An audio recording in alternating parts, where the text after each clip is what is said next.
Chapter 408. He's not drunk. Why does he need antidote? Jinwan didn't even look at Qin's sighting. She looked past the tall and long-legged Qin's sighting and at the man in the sofa. She glanced at the scantily dressed woman next to him. With just a glance, the woman instinctively sensed the relationship between Jinwan and Mo Jingshin and immediately gave her a provocative look back. Jinwan and Mo Jingshin looked at her. Qin's sighting thought Jinwan would fly into a rage, but she didn't lose her composure. Mo Jingshin didn't seem to be completely sober. Qin's sighting did order a lot of wine here today, but the man's half-drunk appearance made him look colder and lazier. The buttons of his black shirt were undone, and the waitress sitting beside him kept looking at his collar with a fascinated look. Qin's sighting could save people's lives, but he couldn't save the feelings between people. He glanced at Jinwan, who suddenly raised her hand and said abruptly, "Jinwan, if you have anything to say, say it when we leave here. There are too many people here. Bear with it. Don't be impulsive." She still looked at Mo Jingshin and then at the scantily clad woman, who kept squeezing against him. "Mo Jingshin, the way you humiliate yourself is really eye-opening. I've always learned from others. Do you like to humiliate yourself in this way?" Mo Jingshin looked at Mo Jingshin and then at the scantily clad woman, who kept squeezing against him. "Mo Jingshin, the way you humiliate yourself is really eye-opening." Hearing Jinwan's words, Qin's sighting raised his eyebrows.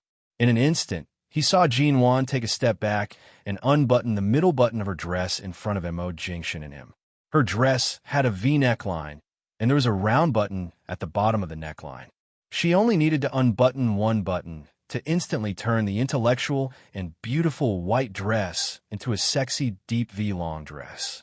The change of one button would faintly reveal the ravine in front of her chest to many people.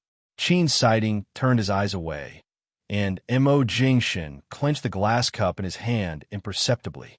His cold eyes looked at Jinwan's movement and instantly darkened. Jinwan did not say much. She only looked at him coldly and indifferently, dragging out her words as she slowly said, "Do you know what it means to be Hai Cheng's #1 socialite?" Seeing that the man's eyes were as dark as ink, Jinwan's face revealed a seductive smile. In Jinwan's eyes, the title #1 socialite was never a compliment. Instead, it was more of a derogatory one. Most of them came from the young masters who had heard of her reputation and met her, but most of them came from the men she had rejected or ignored. The so-called #1 socialite was a beautiful woman who had the ability to seduce men. However, because no one truly understood her and no one had truly interacted with her for too long, everyone thought that she was probably proud and dissolute deep down. She looked very aloof, but in reality, she was not born with any stable elements. The words #1 socialite contained equal proportions of praise and ridicule. It didn't sound good to Jinwan anyway. This was the impression Jinwan left on everyone. She had sealed that version of herself on the night of her rebirth, but at this moment, she had released it again. Jinwan untied her hair, and the seaweed-like hair that had been tied high behind her spread out like waves behind her back. Jinwan was already eye-catching when she first appeared, and now her movements attracted the attention of countless men.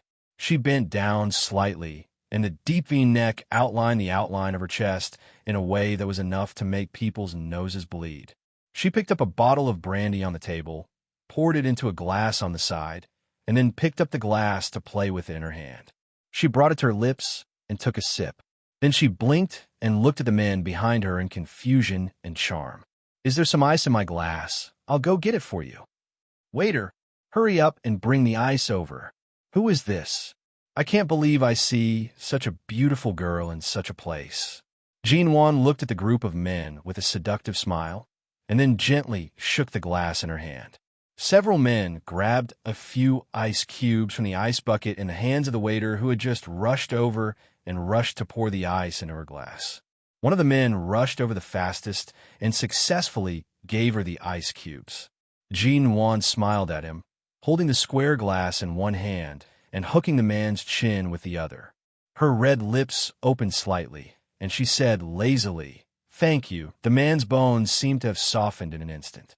Jinwan bit her red lips again, shook the glass in her hand with a smile, and said slowly, I can't hold my liquor very well. I don't know how strong this brandy is. After drinking this glass, there shouldn't be any problem, right? No, you can drink as much as you want. This bottle is only 40 degrees. Wrong. The bottle on the coffee table looks unremarkable, but it's a brandy with more than 50 degrees. Let's not talk about whether it's expensive or not, but this brandy is very strong. Beauty, if you can't hold your liquor well, don't drink it. It's all right, Mississippi. You can drink as much as you want. How about I treat you?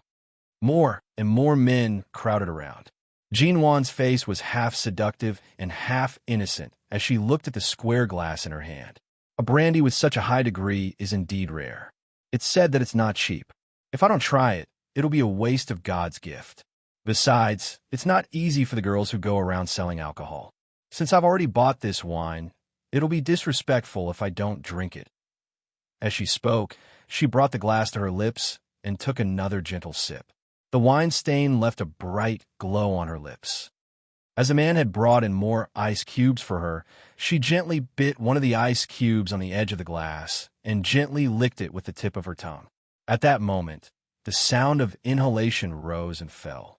She turned to look at Mo Jingshin, who was sitting on the sofa, and met his heavy, stern gaze.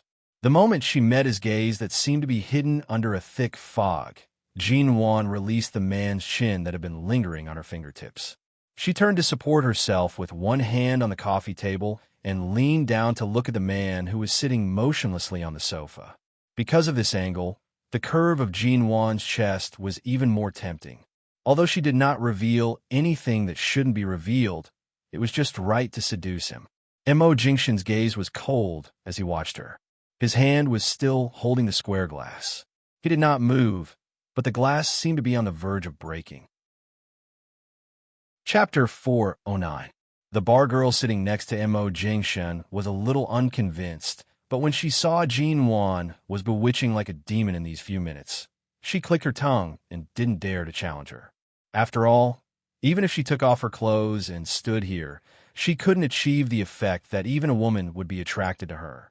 Just now, she came here wearing this and an ordinary dress, but she didn't expect that she could achieve this effect by unbuttoning her hair and changing her smiling face so beautiful that even women wanted to commit a crime. In fact, the bar girl just wanted to make some money. Although she wanted to cling to the man next to her, she vaguely felt that she couldn't afford to offend this man and that woman. Although the man didn't ask her to go away, he didn't put his arm around her waist or take the initiative to touch her. At this moment, his attention was completely focused on that beauty. The bar girl slowly backed away from him, lowered her head, and quietly ran away. Jinwan noticed this scene, but the smile on her face didn't change. Her purpose was not to drive that woman away, but to Mo Jingshin. Jinwan attracted a group of men who rubbed their hands and looked at the man sitting quietly on the sofa with a faint smile. Mo Jingshin, it's just a divorce, isn't it? Jinwan opened her mouth. Her voice was filled with the smell of brandy and the chill of ice. She spoke slowly, but everyone around her could hear her clearly. If I agree to sign the divorce papers tomorrow, does it mean that it has nothing to do with you if I'm taken away by anyone here tonight? Jinwan said, and took another sip of wine. She didn't drink as freely and passionately as those women who often drank, but this kind of behavior aroused the interest of many men.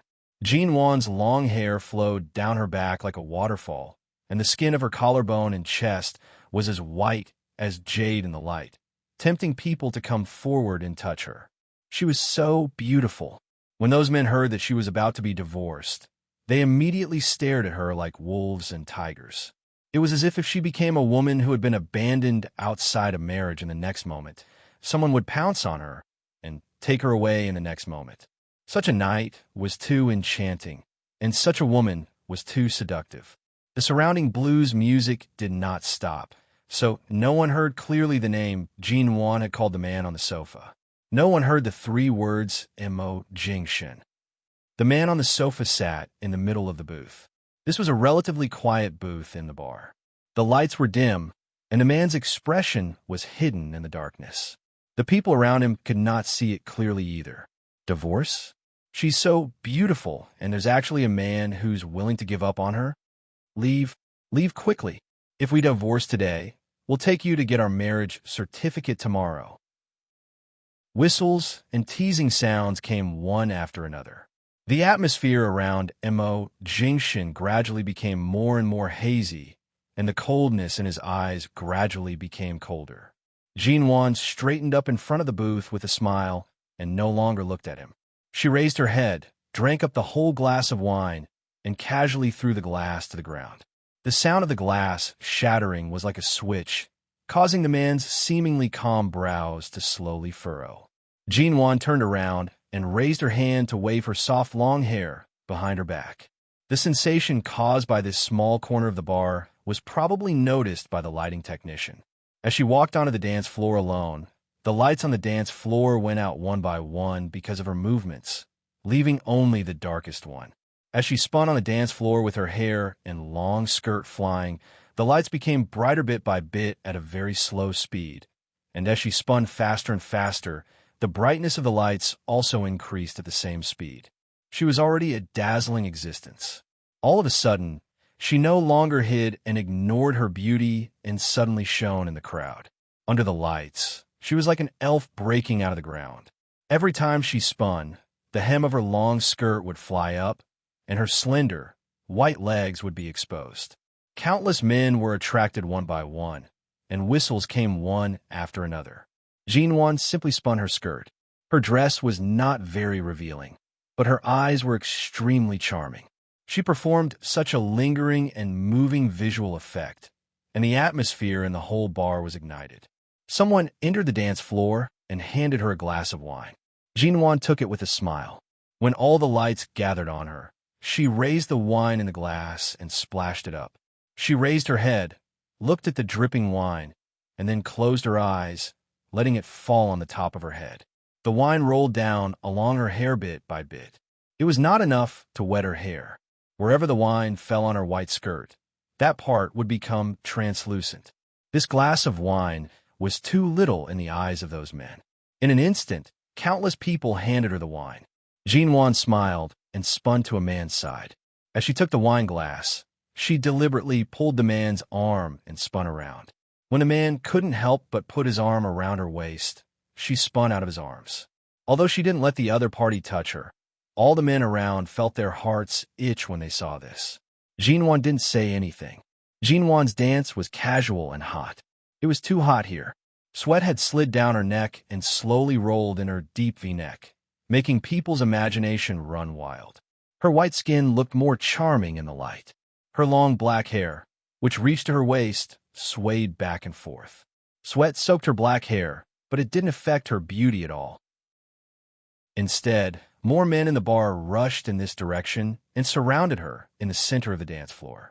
Jinwan splashed the wine up again. When the wine splashed over her, the material of her back was soaked, and the dress, which had become translucent because of the wet, outlined the outline of her back. All the men and women's eyes were on her, but Jinwan's eyes were looking in the same direction from beginning to end. Even though the crowd was very dense, she could still see that man through a small gap in the crowd. More and more people came around. The dance floor became hotter and hotter, and she sweated more and more. She didn't take any more wine. Her sweat had soaked her dress, and the material of her chest was soaked bit by bit. Her clear skin seemed to be covered with a layer of light because of the sweat, which made her more attractive. Chapter 410. The man didn't expect that the beauty on the dance floor would invite him and immediately wanted to go in with an excited look. However, before he could approach Jinwan, a black figure had entered the crowd. When Jinwan was still crooking her finger at the man, his sharp eyes pierced the man's face like a cold sword.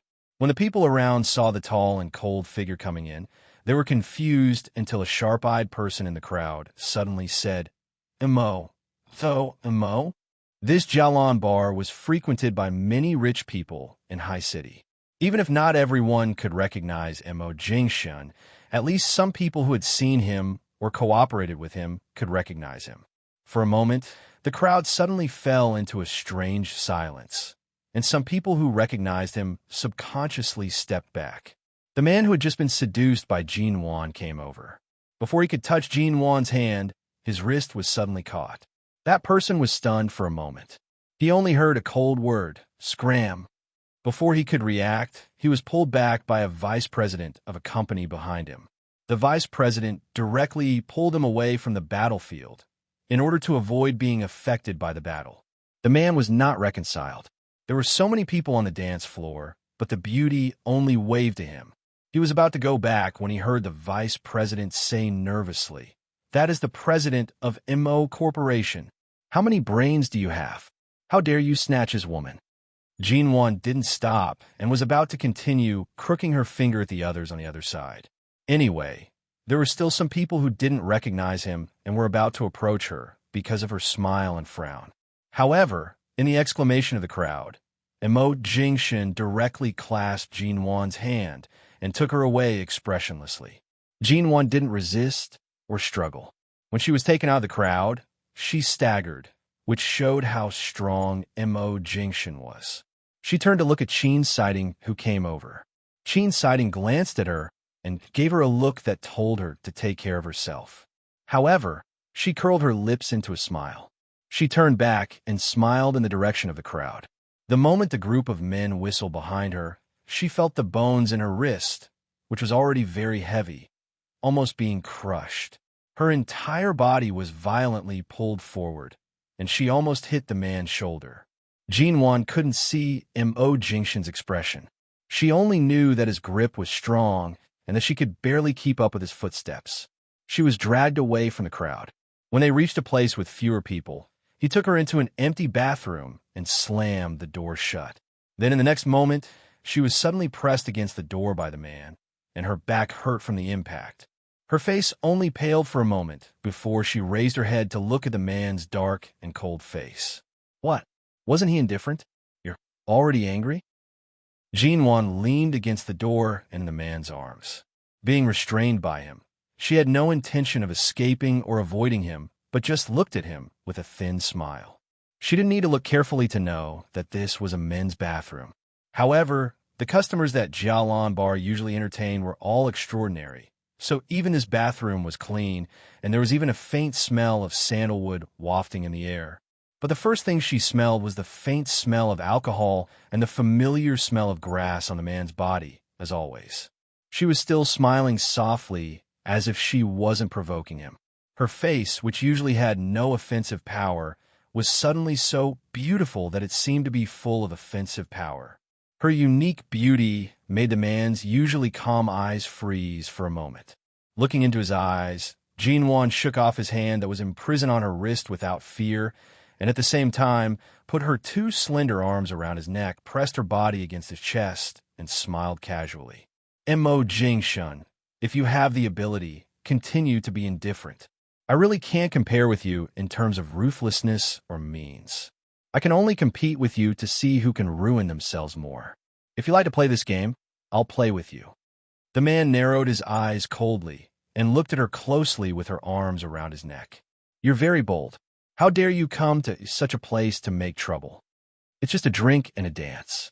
Am I really too far away from those men who covet me? I was too obedient in the past. You told me to stay away from those men, so I stayed away. I'm so obedient that I didn't even accept flowers from other men. But I didn't even accept the flowers that other men gave me.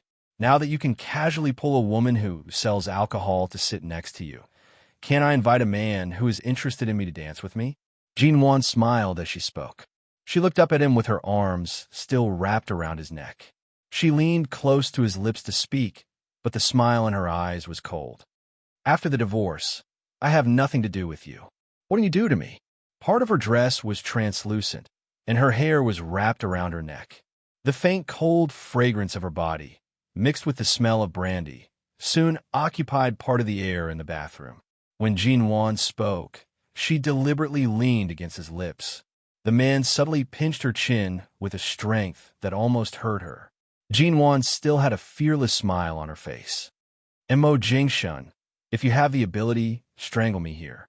The look in his eyes was that he really wanted to strangle her to death. but he restrained himself. Jinwan clearly saw his restraint, just like how he usually did things. This man's restraint was too strong. No matter in any aspect, he could hide all his thoughts and emotions without revealing anything, so that no one could know what he was thinking or what he was going to do. He suddenly let go of her and took a step back, no longer touching her, and his eyes returned to their original calmness. Jinwan, you can't change the trajectory of life just because you want to. What you should do is to go back to the beginning. His tone was indifferent, and his eyes were calm. Jinwan smiled. As the man continued to take a step back, she suddenly stepped forward and grabbed the collar of his shirt, catching him off guard, or taking advantage of the fact that he didn't intend to do anything to her. She dragged him over and pushed him hard against the wall. She pressed him hard against the wall, grabbed the collar of his shirt tightly, and imitated him to imprison him. Chapter 411. Jinwan didn't answer, but just looked at the man close to her. When her face approached him, he frowned coldly and his eyes were full of warning. She pressed him down with both hands. Even though she knew she couldn't hold him down, she still did so. She kept looking at his face, as though she hadn't seen him up close for a long time, and wanted to see if he was really Mo Jingshan. Mo Jingshan looked at her, his calm eyes unfathomable and emotionless. He said indifferently, "Don't let what happened tonight happen again. The Ji family can't protect you now.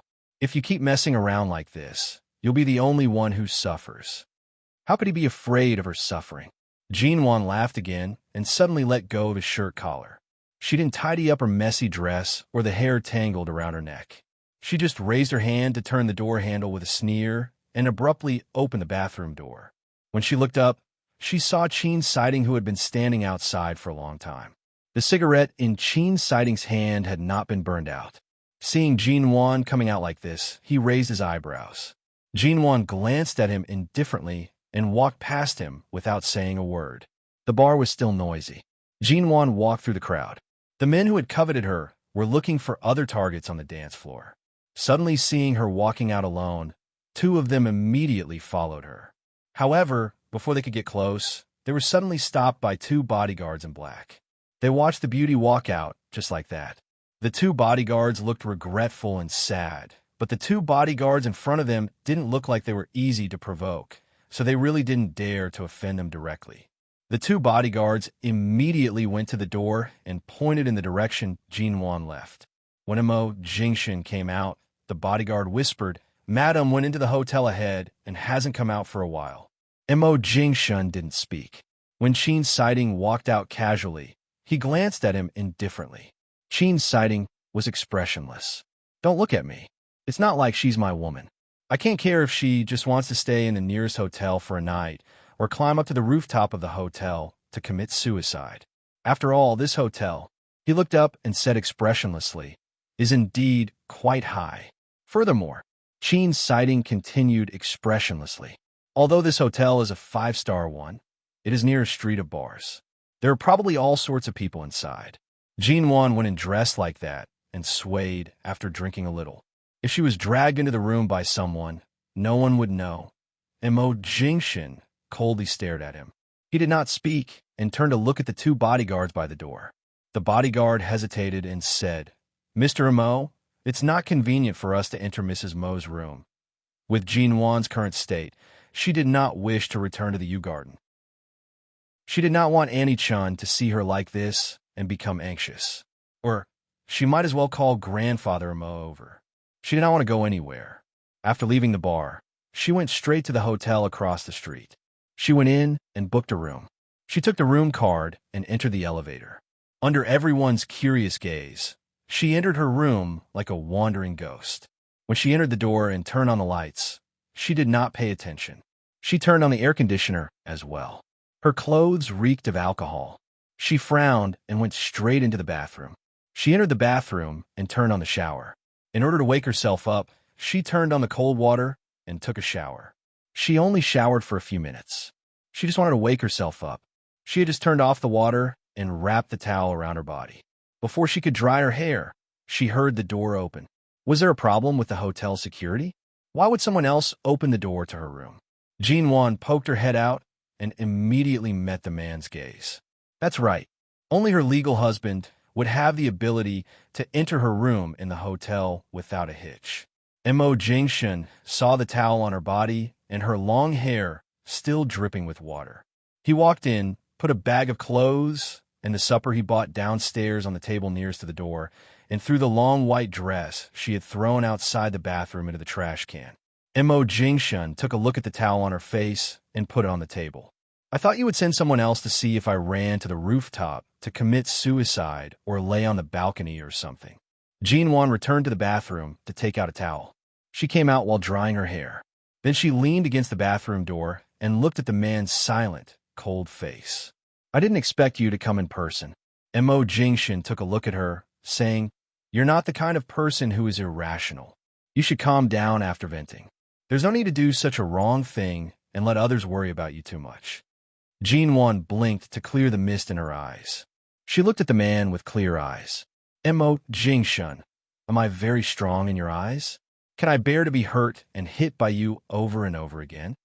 At least you're not weak. Jinwan lowered her eyes. Her voice was indifferent, as if she had no emotion. Is there anything else you want to say to me? Mo Jingshan didn't speak. Or, you've been waiting for the moment I give up for so long that you have nothing to say to me, right? The man's voice was still calm and emotionless. Yes. Jinwan smiled. We agreed that we wouldn't divorce. We agreed that there would be no separation between life and death. It turns out that I really loved you too much. Now that things have come to this, it's a separation between life and death. Mo Jingshan looked at her clear, cold eyes and said indifferently, You can take it that the Mo Jingshan you love has died in that car accident. The current me is no longer the Mo Jingshan you are familiar with. Jinwan's pupils constricted. She stared at him motionlessly.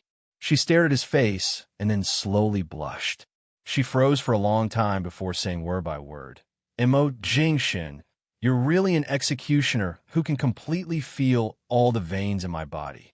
You can easily control my weakness and know how to make me completely desperate. Mo Jingshan looked at the corners of her red eyes. His figure was imprinted in her eyes, but it was gradually dyed red. The man's eyes seemed calm and warm, but because of this calmness, they appeared particularly cold and cruel.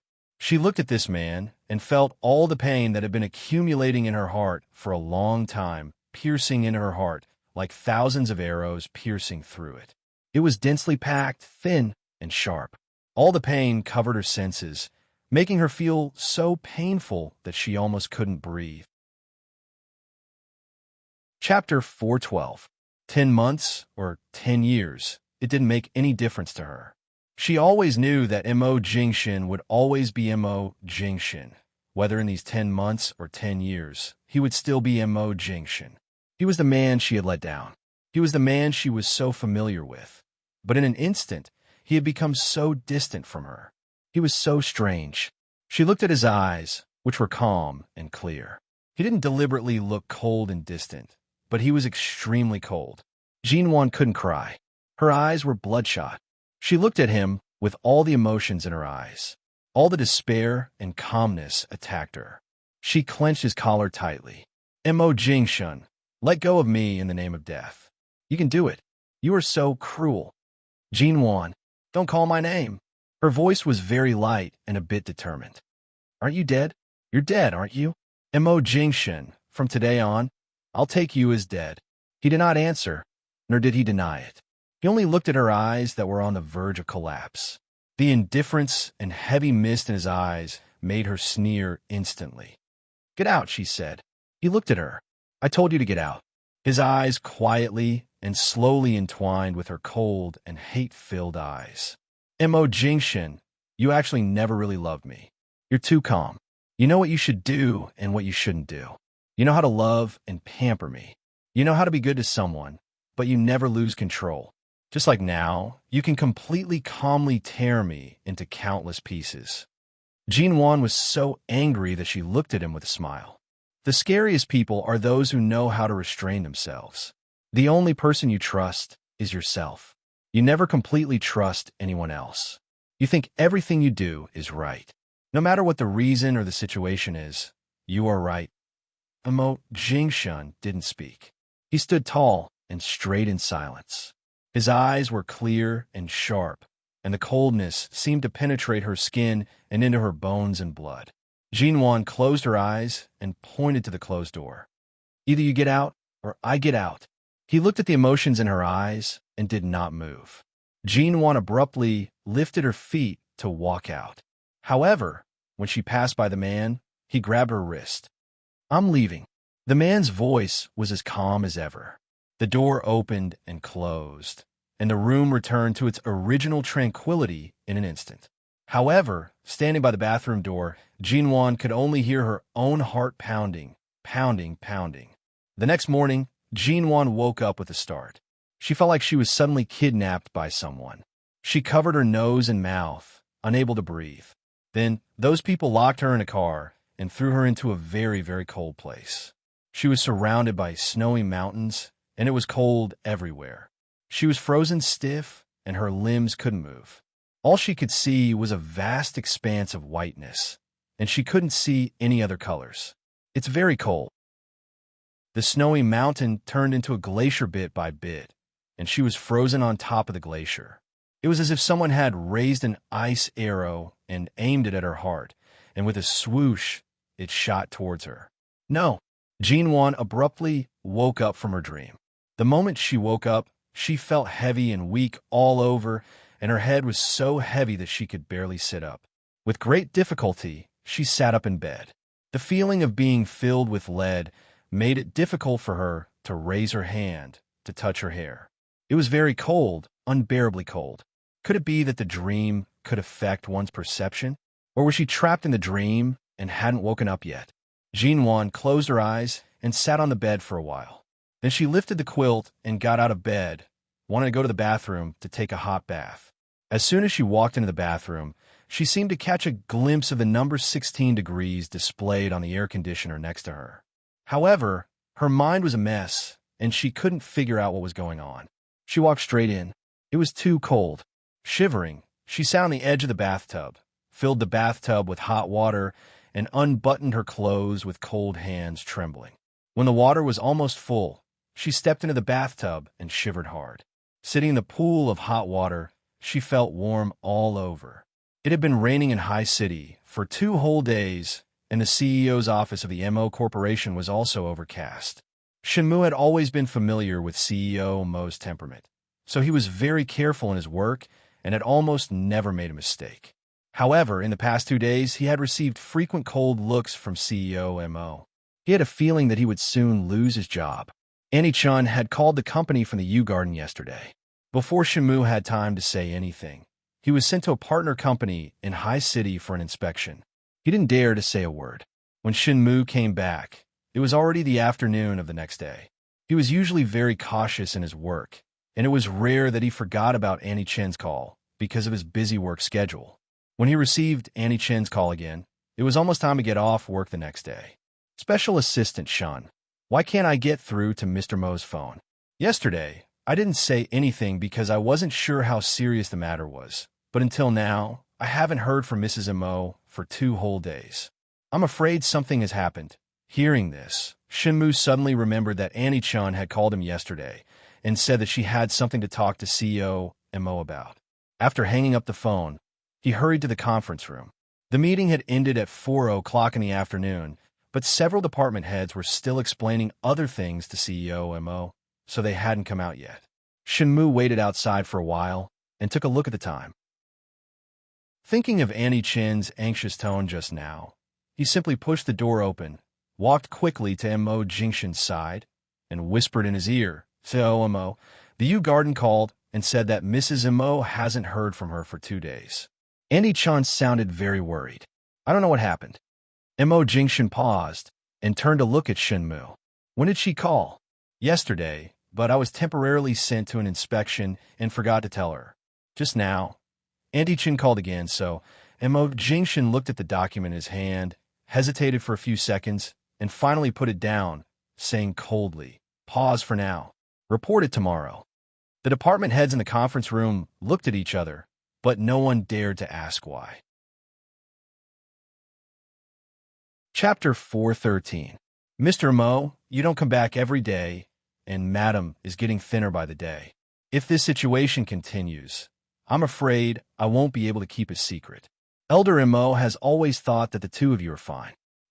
If something happens to Madam, I won't be able to take responsibility. After hanging up, Mo Jingshin suddenly recalled that night 3 days ago in the hotel opposite Jialan Bar. Jinwan was still awakened by the cold.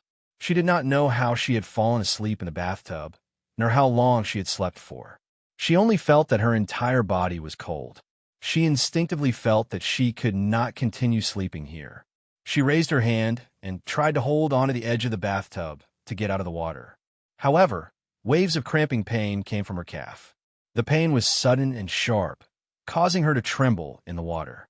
It was so painful that her entire body was stiff, as though she did not have the strength to move. How long exactly had she slept here? Why was it so cold? Her fingers moved in the water. They felt numb and numb. She wanted to turn her head to look for her phone, but she remembered that her phone and bag were placed by the bed. She had no choice but to raise her hand with great difficulty to continue holding onto the edge of the bathtub. However, the intense pain in her leg left her with no strength to even cry out, much less raise her hand. With great difficulty, she managed to raise her 5 fingers before returning them to their original position. Just the act of raising her fingers seemed to have consumed all of her strength. So cold, the pain in her leg came without warning, but bit by bit, it tore at her nerves. It was as though if not for the sudden cramping pain in her leg, she would not have woken up at all. Jinwan's head was very dizzy. What surged forward was the boundless fear and loneliness in the darkness. She felt as though she was about to fall into an endless abyss, but there was nothing she could hold on to. This hotel was very luxurious. The bathrooms were air-conditioned, and the air was very cold. Jinwan could no longer get up. She leaned against the water, her towel hanging on a nearby shelf. She looked at the distance of only 1 or 2 meters and felt that it was very strenuous. The pain in her calf came one after another. It was so painful that her entire body was convulsing. When she lowered her head, she could see the blue veins on her calf twitching. It was indeed a cramp. After sitting in the water for a long time, she finally realized that the water was actually cold. How long had she slept here? It was clearly warm before she fell asleep. Even if she wanted to get up now, she couldn't. She stared at the temperature displayed in the air conditioner on the wall.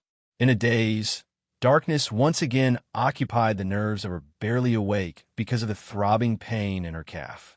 All the clear senses gradually became blurred, and she fell into darkness. No one answered Jinwan's call again and again. Mo Jingshan walked to the door of the room where Jinwan lived. His cell phone was still dialing. When he approached, he heard the familiar ringtone inside, but no one answered it for a long time. Open the door.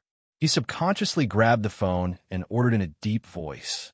The room service staff hurriedly took the room card and went to open the door. As she swiped the card, she explained, "Before this lady checked in, she specifically told us not to go in and disturb her, so we didn't go in for the past 2 days. Moreover, she paid enough room fees, so Mo Jingshan ignored her." The moment the door opened, he had already walked in. The moment the door opened, the cold air in the room was enough to cause all the hair on one's body to stand on end.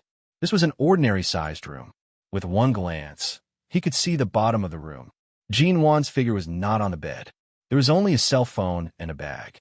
The man's tall and straight figure directly walked into the bathroom. The cold air in the bathroom was even more bone-chilling. Mo Jingshan's heart thumped. An ominous feeling instantly grew stronger. He turned his eyes to see Jinwan lying in the bathtub with a pale complexion and purple lips. She just lay quietly in the water, motionless. "Aya, what's going on?" The room service staff was a middle-aged woman. The moment she entered, she felt the cold air in the room. She turned to see the scene in the bathroom and subconsciously cried out. Mo Jingshan immediately leaned over to help Jinwan up.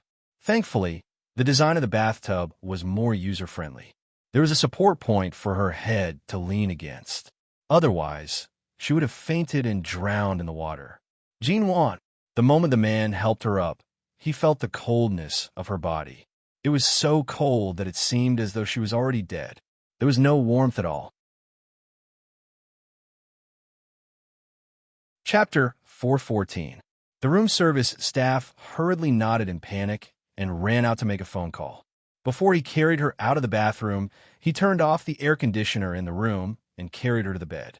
He raised his hand to touch her face. It was still hot. Mo Jingshin picked up Jinwan, who was dripping wet, and carried her out of the bathroom. If Jinwan had been in the bathtub 2 days ago, it meant that she had been soaking in the cold water for 2 whole days. The woman's body seemed to have been frozen stiff, except for the burning heat on her face, which proved that she was still alive. Everything else was unusually quiet. Mo Jingshin put his hand on her neck and looked at her pale, bloodless face. For a moment, he stiffly held Jinwan. The woman seemed to have no signs of life. He could only feel a very weak pulse on her neck, but it was so weak that it seemed that it would stop in the next second. He mechanically hugged her and wrapped the blanket around her. His palms rubbed against her palms in vain, trying to warm up her cold body, even if it was just a little bit.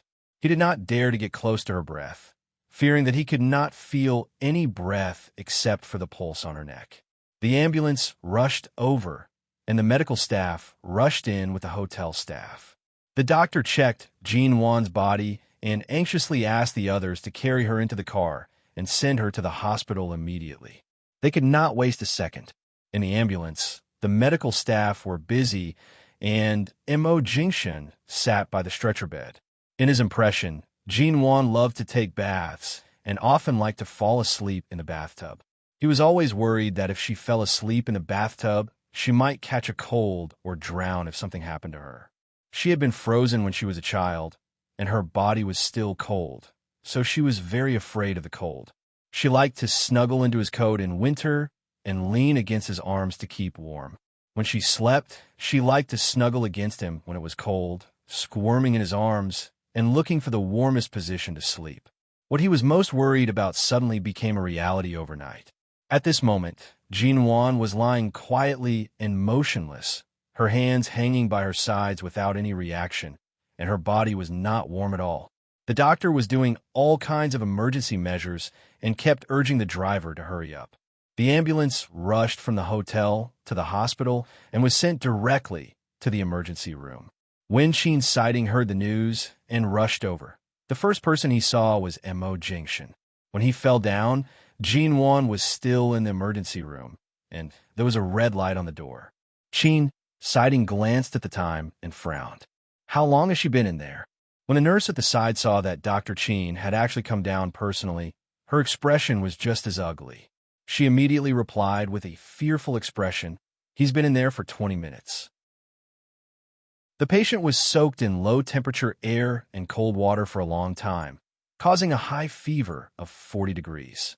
Coupled with insufficient blood supply to the brain, when he was sent here, he was already in severe shock and convulsions. His breathing and heartbeat are very weak. We don't know how he'll be at the moment, but when Dr. Qin was in another operating room, the director had already sent Dr. Chun and Dr. Su in. Qin Siding didn't say more. He took a look at Mo Jingshin and knew the seriousness of the matter from his expression. He turned to make a call, applied for permission from the director of the emergency room, and went straight into the emergency room. Qin Siding and the other 2 doctors walked out. Qin Siding did not say anything. When Mo Jingshin looked at him, he nodded at him and turned to change his clothes. Dr. Su walked out to say, "Mr. Mo, our hospital has Mrs. Mo's past medical records. Earlier, during the emergency treatment, we took some time to check." Dr. Su walked out and said, "Mr. Mo, Mrs. Mo's past medical records are all available in our hospital. Just now, during the emergency treatment, we took some time to check. Mrs. Mo has a cold uterus and just experienced a traumatic abortion a few months ago. Her physical condition has always been very weak, and it seems like she hasn't had much time to recuperate. Her high fever in itself is very dangerous, and she was also soaked in cold water for a long period of time. When she was sent to the hospital, her convulsions were really very dangerous. Luckily, Dr. Qin has a good understanding of all aspects of her condition. With Dr. Qin's participation, Our emergency measures were very successful. Currently, her fever has already subsided, and her limbs are no longer cramping and convulsing. However, it's already dark now. It's best if someone stays in her room at night to prevent another high fever or other situations. At this moment, Jinwan had already been pushed out. Mo Jingshin's gaze landed on Jinwan, who was still deep asleep on the bed. Dr. Su did not say more. He turned back to speak with Qin Siding for a while and nodded at him. He then had the nurses move Jinwan to her room. In the room, Auntie Chun rushed to the hospital to take care of her after receiving the news. It was not until midnight that Auntie Chun went to the nurse's break room to sleep. Mo Jingshin stood by the window, his back facing everything in the room. He stood tall and cold, as though he was aloof from the world. No one knew what he was thinking about. This was the scene Qin Siding saw when he pushed open the door. He walked in. Jinwan is fine. Although she has a high fever, it didn't develop into pneumonia. This means that her physical condition is not bad. It's just that she's afraid of the cold. After all, it's an old problem. Although her condition was critical when she was sent to the emergency room, compared to when you were sent to the hospital in Los Angeles covered in blood, this is nothing. Even you can endure it. She won't have any problems. Don't worry too much. Qin Siding's voice broke the deathly silence. The man by the window remained silent. Seeing that Jinwan was still sleeping, Qin Siding walked over to pick up the thermometer to test her temperature. After seeing that she did not have a fever after being resuscitated, he placed the thermometer back into the pocket of his white coat and turned to look at the man standing by the window. Ever since you came back from America, you haven't had a single normal day. We've been brothers for so many years, but I really can't understand it. You clearly love Jinwan to an extent that no one can compare to, yet you insist on pushing her so far away. It wasn't easy for you to come back from the gates of hell. Can't you just live a normal life? Why must you get a divorce? Must you torture a good relationship to such a state? Qin Siding glanced at Jinwan as he spoke. He saw that her eyes were tightly shut. She had really been sleeping and could not hear their conversation. His heart softly sighed. What does it matter if I really love her to an extent that no one can compare to? Mo Jingshin's voice was very mild, and the indifferent curve of his lips was almost invisible. His eyes were calm and indifferent, as though the person who carried Jinwan into the ambulance during the day was not him. The large room in the ward became cold and silent because of his voice. Chapter 4:15. Qin Siding could feel the bone-chilling coldness from his words. He turned to look at him. Others might not understand, but how could Jinwan not understand? She persevered for so long because she didn't believe that you would be heartless just because you said so. How could she believe that you wouldn't love her just because you said so? Mo Jingshin turned to look at the woman lying on the bed whose face was pale as though she did not have any breath of life. Towards her, it does take some effort. So, step by step, you bullied her until she became like this? Mo Jingshin only listened and did not respond. Qin Siding suddenly thought of something. What did you say to her? After so long, I saw that she was still lively and lively. No matter what she did, at least she had a goal. Why did she suddenly become so depressed in one night? Mo Jingshin looked out of the window expressionlessly. There was no reply, because he said that Mo Jingshin was already dead. Was he really dead? The ward was very large, spacious, empty, and silent. The silence made one panic. Jinwan fainted for 2 days and slept in the hospital for another 2 days. However, she was not completely asleep. She would wake up occasionally, but the time she woke up was relatively short. Not long after opening her eyes, she would fall asleep again. Finally, on the 3rd morning, when she woke up, she walked out of her muddle-headed state. However, her throat was so sore that it felt as though it was filled with sand.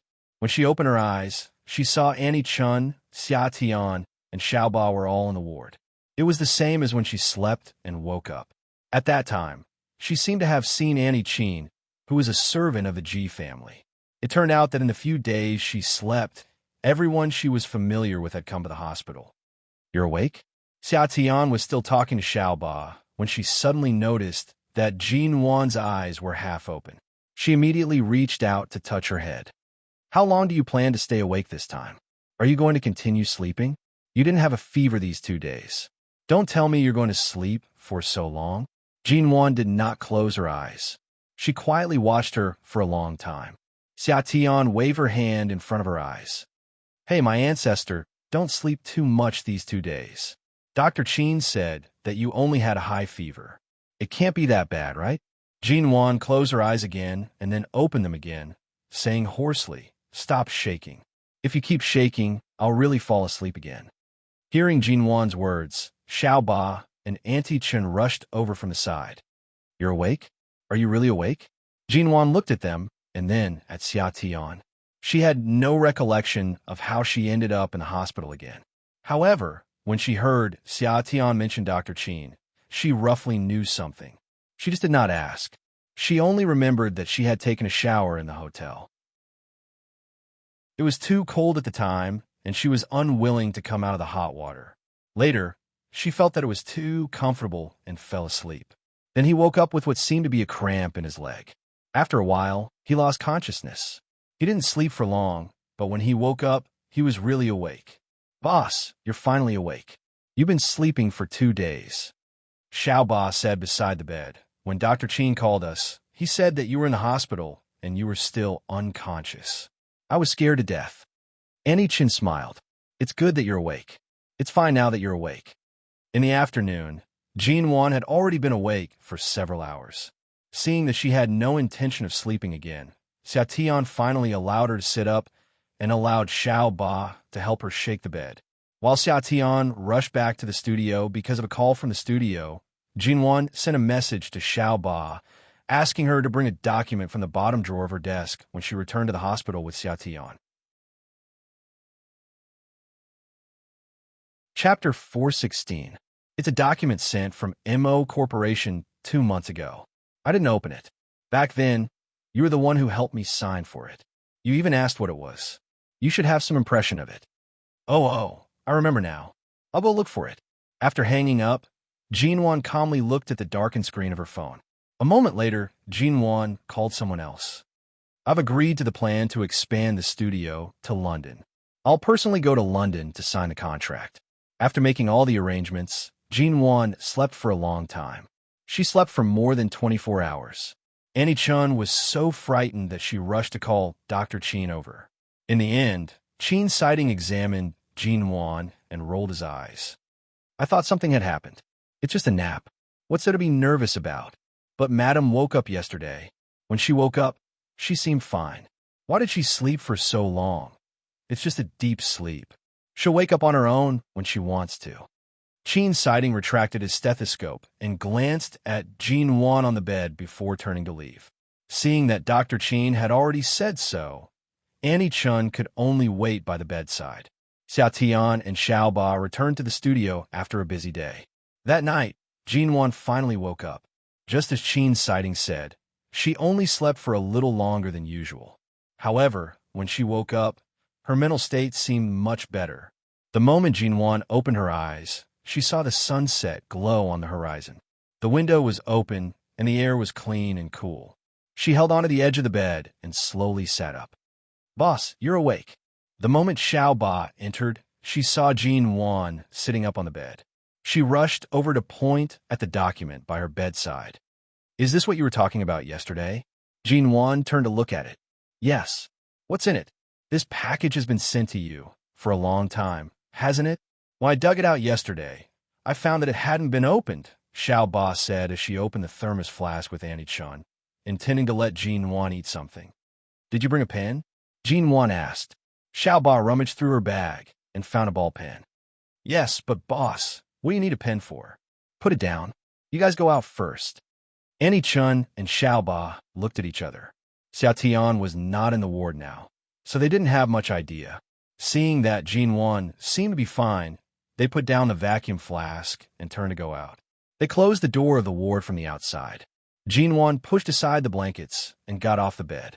She picked up the package on the bedside table and tore open the seal. She took out the A4 paper inside.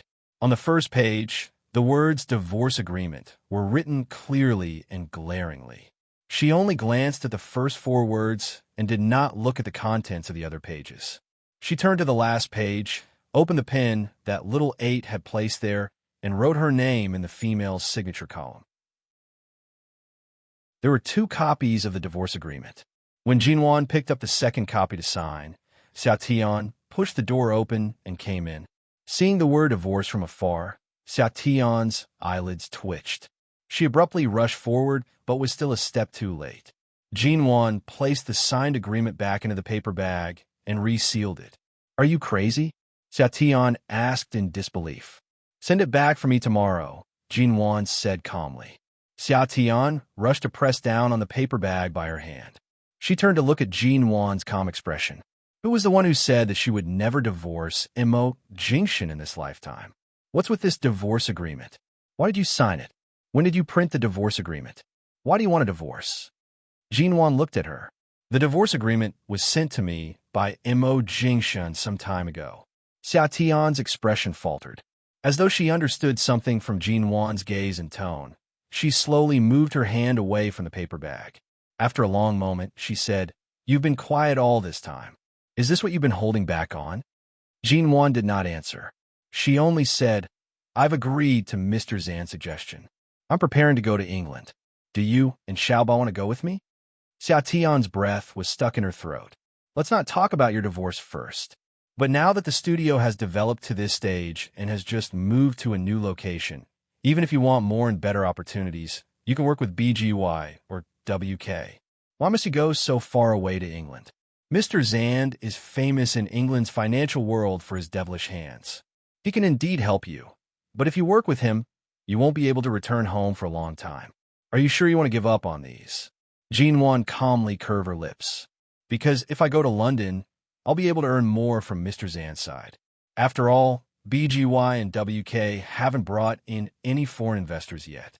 I'm taking a step ahead now.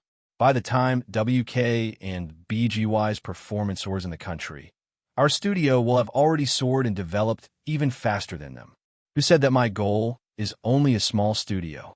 Who said that I can only rely on the resources of various large property companies in the country to survive? We can clearly do better than them, can't we?" Xiao Tian choked. She understood Jinwan too well. At this moment, all she could say was, "Must you leave? Is there any reason why I must stay in High City?" Jinwan asked. "Nonsense. It's not like you can't live without a man. You still have me. There's also the G family. There are so many people. It's not like I won't return. It's just that a Sino-foreign joint venture needs some time to grow. Coincidentally, I still need you to stay behind to help me oversee the studio in High City. If Xiao Ba is willing to leave with me, let her come with me. She can also train. What about Mo Jingshan? Divorce is only a legal formality. Can you really let go of him? Can you really forget him? Of course. He's already dead. What's there to be unable to let go of?" 2 days later, Mo Corporation suddenly received a package from the same city. The sender was Jinwan, and the recipient was Mo Jingshan. Because Mo Jingshan had gone to a nearby city last night and would only be able to rush back this afternoon, Shin Mu went to receive the package. Due to his work habits, all packages that appeared in the company had to be checked by Shin Mu first before being delivered to Mo Jingshan. Thus, Shin Mu did not hesitate to open the package. After reading the contents of the package, Shin Mu was stunned. He rushed to give Jinwan a call, attempting to find some clues from her words. However, she did not have the slightest intention to deny it. Jinwan's counterattack was swift and merciless. The person she attacked was unable to retaliate at all. Even when Mo Jingshan returned to the company before the sky turned dark, Shinmu had yet to get off work. He brought the package into his office.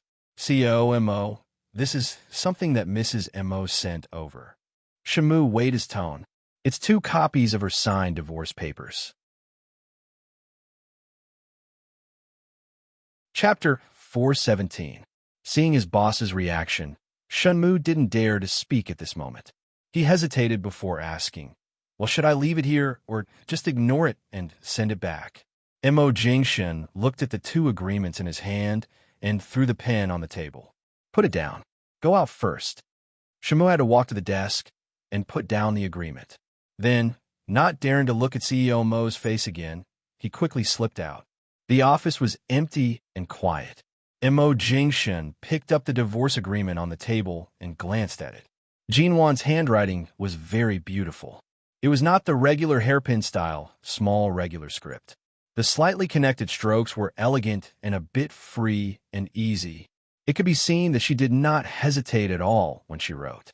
Every stroke was very smooth.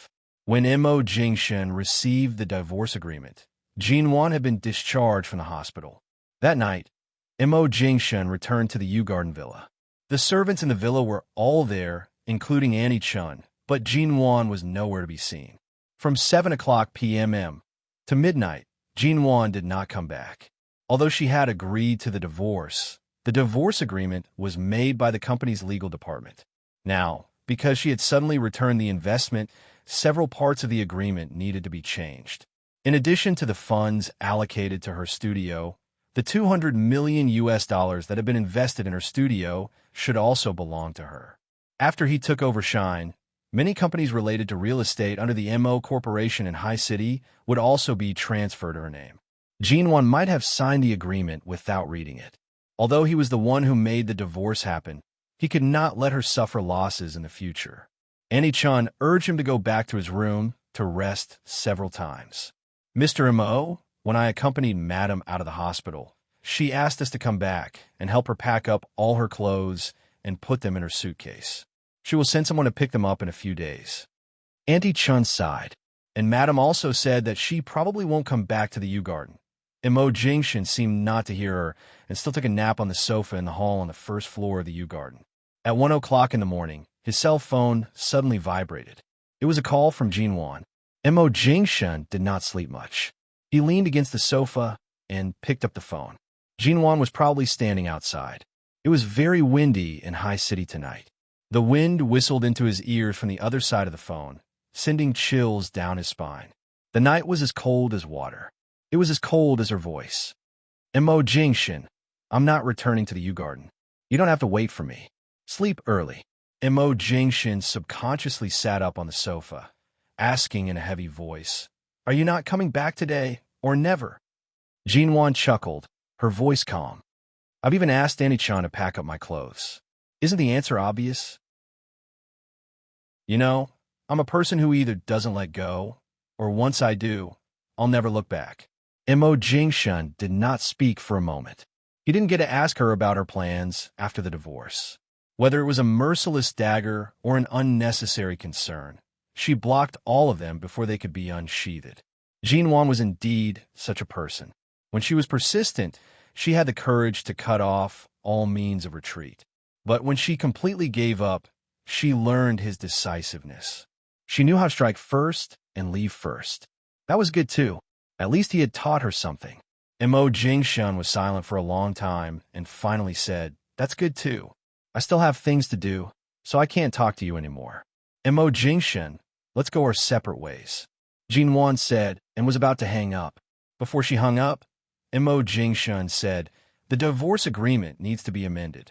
When you come back and sign it again, you can talk to me about going our separate ways.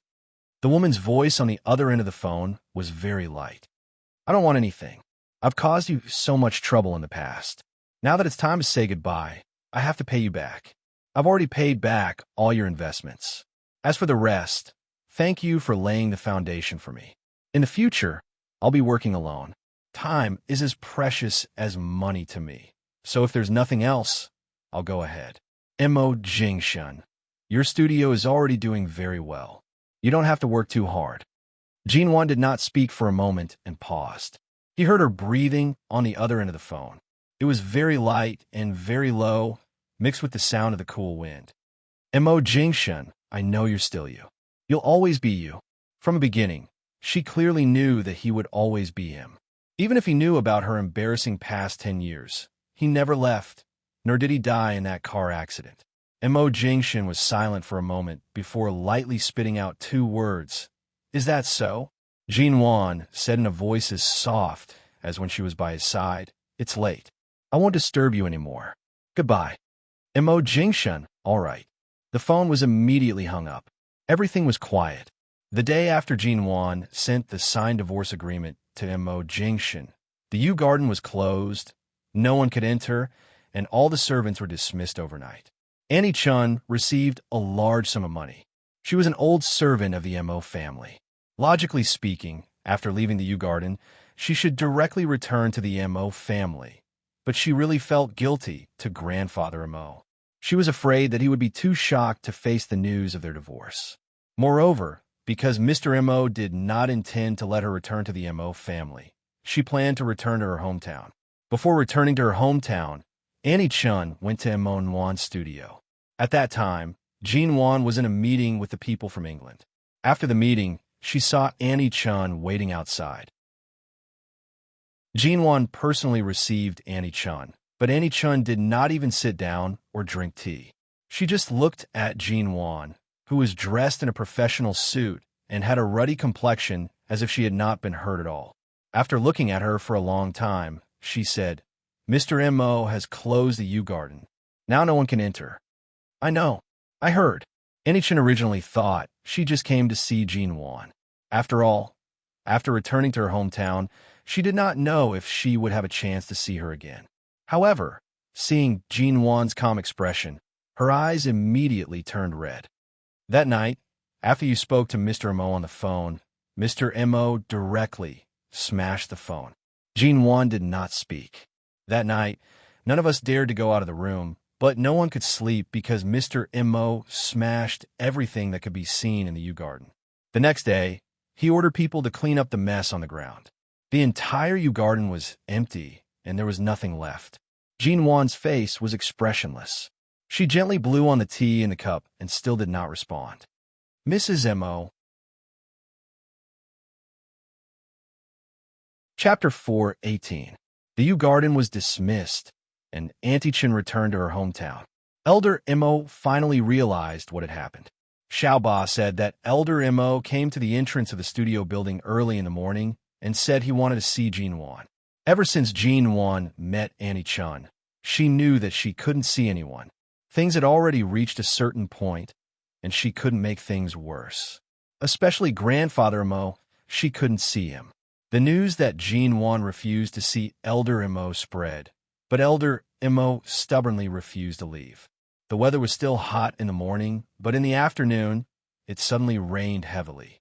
Xia Tian understood why Jean Wan refused to see Elder Mo. She and Xiaoba held an umbrella to shield Elder Mo from the rain. Even when it was dark, Elder Mo was still standing there waiting. However, Jean Wan asked someone to send down an exquisite velvet box. In the box was the round blue diamond she had always kept in the office drawer.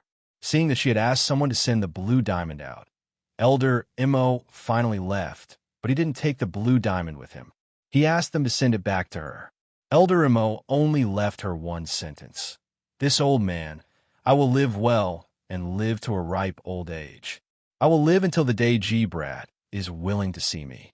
I will guard the position of our Mo family's granddaughter-in-law for you.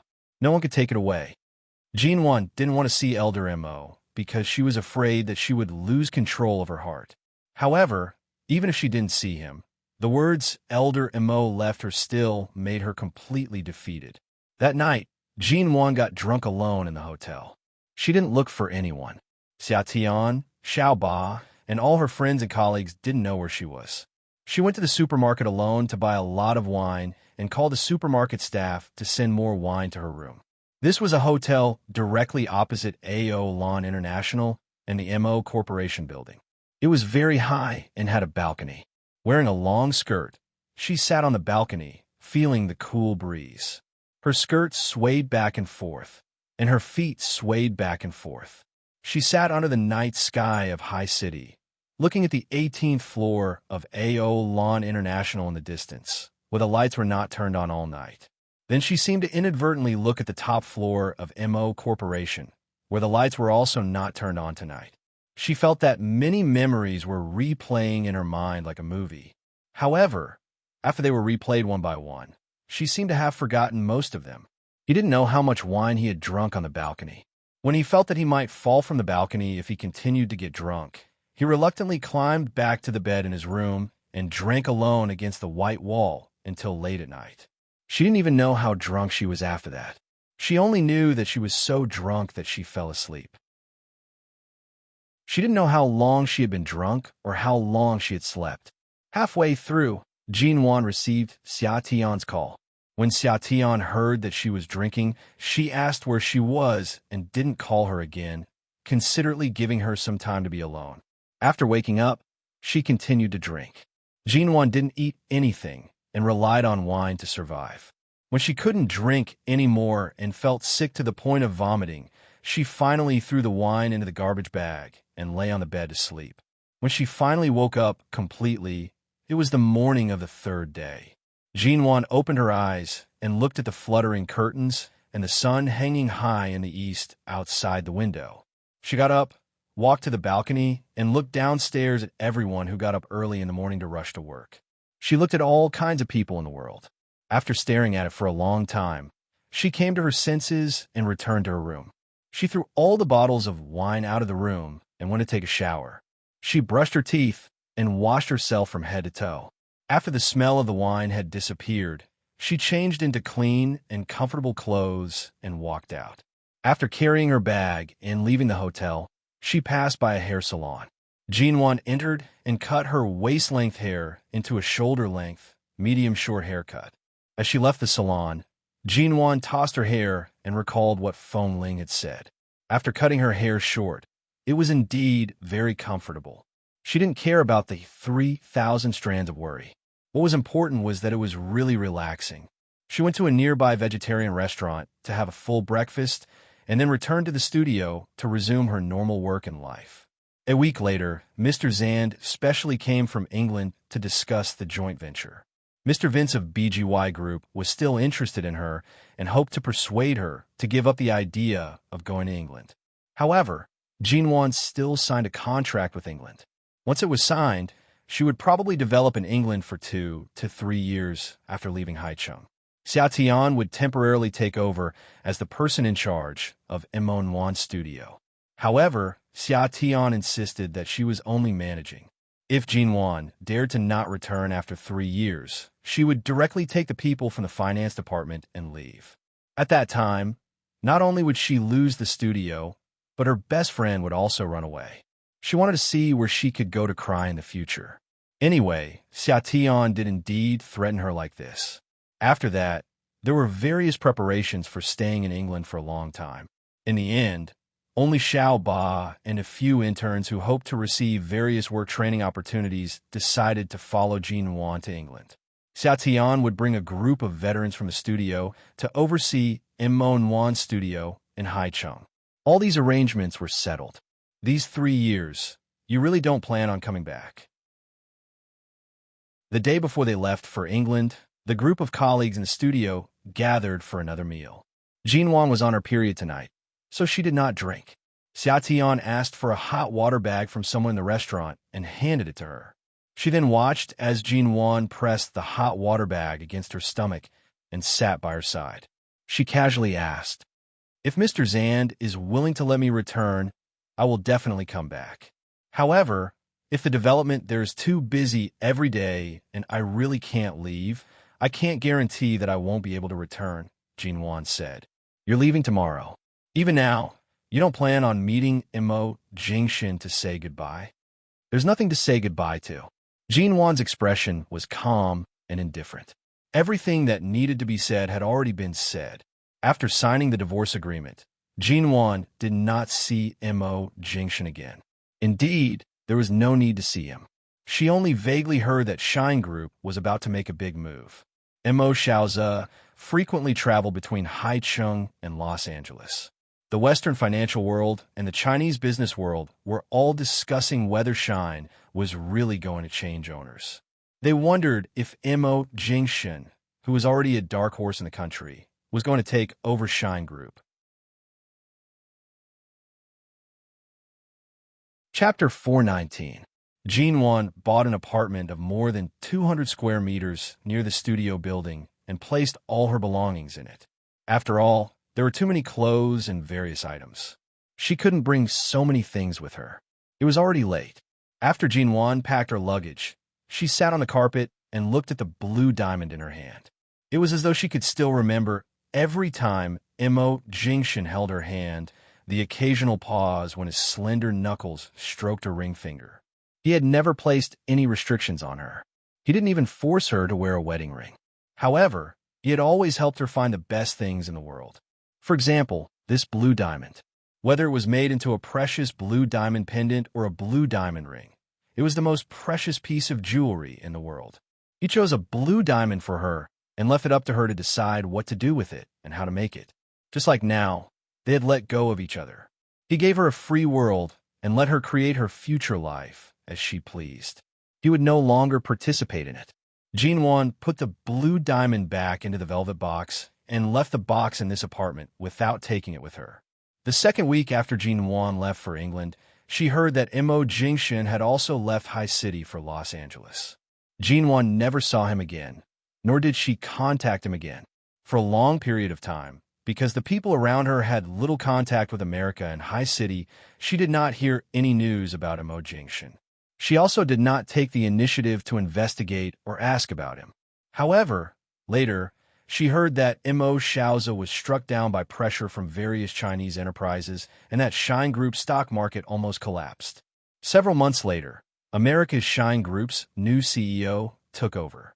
At that time, Jinwan was busy with the joint venture in London. Every day, she was tortured by Mr. Zan's business methods and often worked late at night. She did not even have time to rest and did not have the energy to care about other things.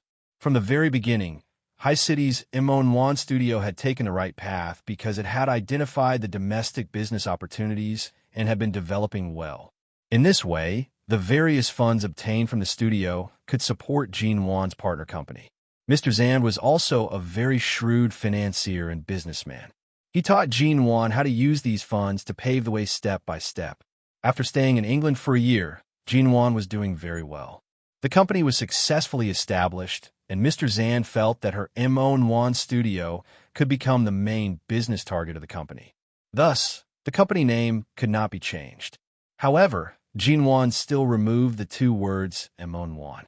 In the end, the entire company was officially registered and changed to MN. After that, because the company set its sights on the internet industry, real estate industry, technology research and development industry, and mobile software development industry, these were all booming industries. It had more and more subsidiaries under its name. In the end, under the unstoppable trend, the MN Group was established. Mr. Zand had many companies under his name that he had single-handedly supported. Thus, from the very beginning, it was agreed that on the day the company was formed, 49% of shares would belong to Mr. Zand. People like him who only relied on their brains to make a living had too many shares in their hands. He was also a shareholder of too many companies. Jinwan was also very impressed by such a person. Mr. Zand was already over 40 years old. Thus, from the very beginning, she had treated him as her teacher. Originally, they had agreed that 51% of the shares would belong to him. However, in the end, Mr. Zand gave Jinwan 2% and returned her the status of a shareholder. He held on to 49% of the shares and became a carefree immortal who had nothing to do and was waiting for money. With the status of a shareholder in Jinwan's hands, she was naturally the one in charge of MN. All the responsibilities were placed on her. With the greatest responsibility, the greatest pressure, and the greater the motivation. Jinwan's life became busier and busier. She was so busy that she could barely take care of herself. Furthermore, the company's development was not as smooth as it had initially been. In recent years, the momentum of the domestic and foreign real estate development industry and the mobile software industry was too strong. At the same time, there were too many similar products competing with each other. No matter how capable Jinwan was, there would always be a day when someone would snatch her away. For example, the company had just invested several hundred million yuan to develop a few pieces of software to deal with the market.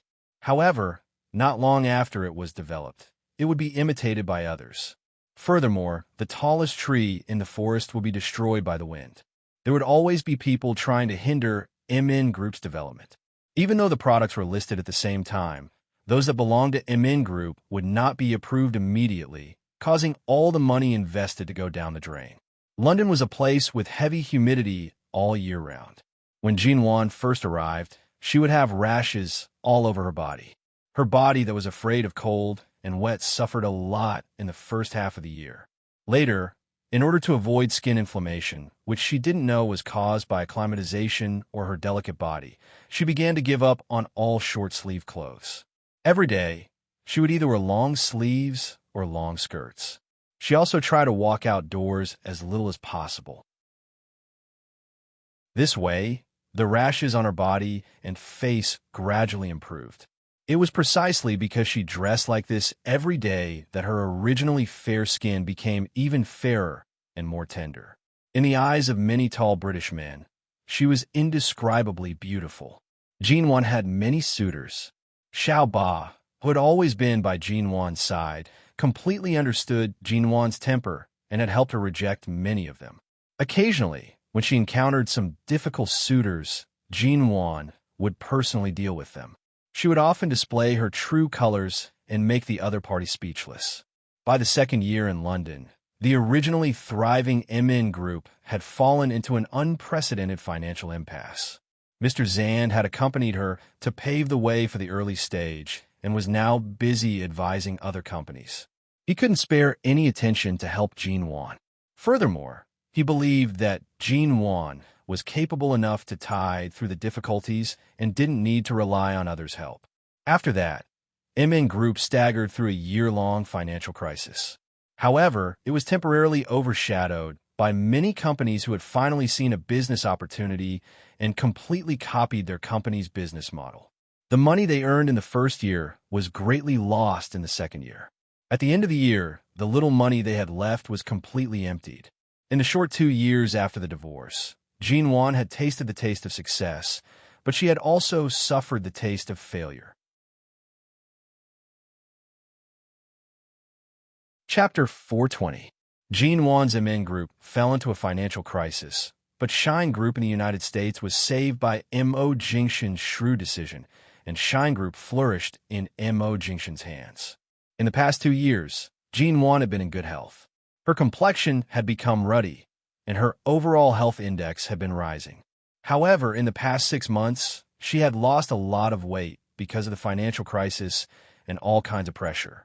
She didn't eat on time, but lived a regular life that even she found incredible. But she was under too much pressure and had too many things to do. Even if she often slept to catch up on sleep when she was not busy, the pressure of day after day still hovered over her head. Carrying a multinational group was not as simple as carrying a small studio. The studio could be sold at any time and announce its closure at any time, but a large multinational group was involved in many aspects, and everything was not so easy. In the office building of MN Group in London, many employees had been laid off. The company building, which had been lively last year, was especially deserted this year, but it was precisely because of this that the people who stayed were very busy. Once they were busy, they had no time to be sentimental about the departure of their old friends. Only Jinwan occasionally stared at the empty seats in a daze after the meeting. Those empty seats were the directors and managers of several departments who had resigned and left because they no longer thought highly of MN Group. This was the reality of society. When you won, others would crowd around you. But when you looked like you were about to lose, some people would decisively leave before everything became a foregone conclusion. Their gazes would also quickly turn elsewhere, no longer as eager as they used to be. On the left side of the conference room was a huge circular floor-to-ceiling window facing the direction of China. From afar, across the mountains and rivers of the earth, it seemed that the blooming flowers of High City at this time could be seen. Sometimes when Jinwan returned from work and lived in the same apartment as Xiao Ba, she would always go over to see Xiao Ba and Xia Tian's video chat, but she didn't take the initiative to send a video chat. What on earth had changed in 2 years? A year ago, things like Weibo became popular in the country, and the number of communication software on mobile phones increased day by day. Some of the software was first developed by MN Company, but in the end, it was copied by others, and after a simple modification, it became the most popular software. Jinwan sat in the condo, looking at the day and calculating the time, and suddenly smiled. Time really flies. In a few months, even WeChat will be released. An era was coming, and an era was silently being suppressed. Little by little, time seemed to overlap with the world she once lived in. Everything seemed to have returned to its original point. The only difference was the difference of 10 years and 2 years. The other difference was that she was no longer the homeless Ji Nuan who had lost everything. But what did she have now? The Ji family didn't go bankrupt, and Ji Hongwan was still living peacefully. But since she learned about her birth, she still kept in touch with her family. But she still remembered many rules that she shouldn't break, so she didn't even know where her home was. The studio was now officially under the name of MN Group, and Xia Tian was in charge of it in High City. Jinwan didn't want to go back and disturb Xia Tian's life, nor did she want to put a lot of pressure on the company in High City. So as long as she had flexible funds, she would give priority to the studio. There was no blood relationship with the Ji family, so she had no real family. Her friends were thousands of miles away from her, and her marriage had ended 2 years ago. Everything was as Mo Jingshun said when he woke up in Los Angeles after sleeping for 2 months. The trajectory of life shouldn't be reversed, and everything should return to its original point. Xiaoba had a boyfriend in the company. He was a foreign student. Although he was 1 year younger than Xiaoba, he was very manly and reliable. The two of them loved each other and began to live together after a few months. Jinwan gave up her previous apartment to them and moved to a smaller apartment near the company for the time being. She had a villa in England. When she first came here, Mr. Zand arranged a place for her to live, but it was too far from the company. She only went back to live a few times and didn't go back. The apartment she used to live in with Xiaoba was also near the company. Now that she came out to live alone, she was closer to the company. Now that Jinwan lived alone, she rarely went out to eat and rarely ordered takeout. She often passed by the supermarket below the apartment to buy vegetables and various ingredients.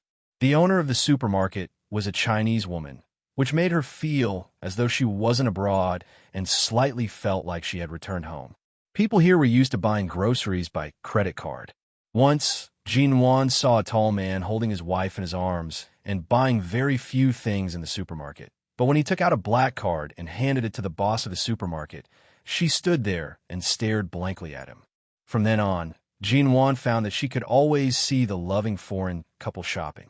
Later, she deliberately avoided meeting them so that she wouldn't be dazed for a moment every time.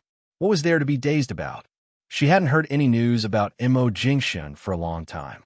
It was as though he had completely disappeared from her world. There was no trace of him. When she heard news about Mo Jingshun again, it was about a new international achievement of the American Shine Group. The internet industry was popular both at home and abroad, and a new industry was developed and led by Shine Group. Companies all over the world who had worked with Shine Group congratulated them. Although MN Group and Shine Group didn't have much contact, some of their partners were related. From the perspective of a fellow Chinese company, or from the perspective of an old acquaintance, perhaps Jinwan should congratulate them, but she also knew that such an achievement wasn't surprising to him at all. In the future, Shine Group would have countless epic achievements, all of which were made possible by Mo Jingshun after he took over Shine. She usually calmly restrained her emotions, but occasionally had to drink at social events. After getting drunk, she couldn't help thinking, what was Mo Jingshun doing now? Would he be annoyed or even annoyed by the increasingly frequent fawning on Shine Group? Was everything going well in his life? Chapter 421. She would think a lot and wonder if Mo Jingshun's cold and noble character would make Shine's partners uncomfortable. But no matter how she thought about it, she felt that she was worrying for nothing. She didn't even have time to worry about her own business, and now she had to worry about other people's business. Just by looking at Shine's glory in the past few years, she knew how simple it was in Mo Jingshun's hands. He was not like her, facing countless crises and risks. She didn't even know if MN Group could survive in her hands. When a person was not strong enough, he needed to be as smooth as her. If he was strong enough, he would be like Mo Jingshan. The only ones who needed to be smooth and slick were his subordinates, not him. Shine Group gradually became a legend among Chinese companies. On the other side, no matter how hard Jinwan worked, MN Group was suppressed too much by its peers and failed to qualify for the Chinese company selection at the end of the year. She heard that people from Shine Group would come to participate in the selection conference this time. She didn't know who they were, but Jinwan was not qualified to go. The end of the second year was spent in all kinds of failures. Now it was the beginning of another year, and Jinwan started working like crazy. She was often busy in the company and personally participated in all the projects and departments. This year was the third year since MN Group was established in the UK. She couldn't lose, and she had to win. This time, she had learned a lesson from her previous mistakes. She kept all her new projects under wraps until the day they hit the market. She didn't expose all the explosive points bit by bit.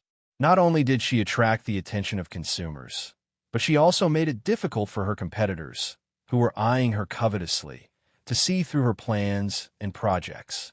Even if they wanted to imitate her, they had to wait until her projects became popular. Otherwise, not only would they not be able to suppress the momentum of the MN Group, but they would also be rejected by the public. What was worth celebrating was that Jinwan's path became more and more careful and steady. She hid all the initial sharpness and achieved great success.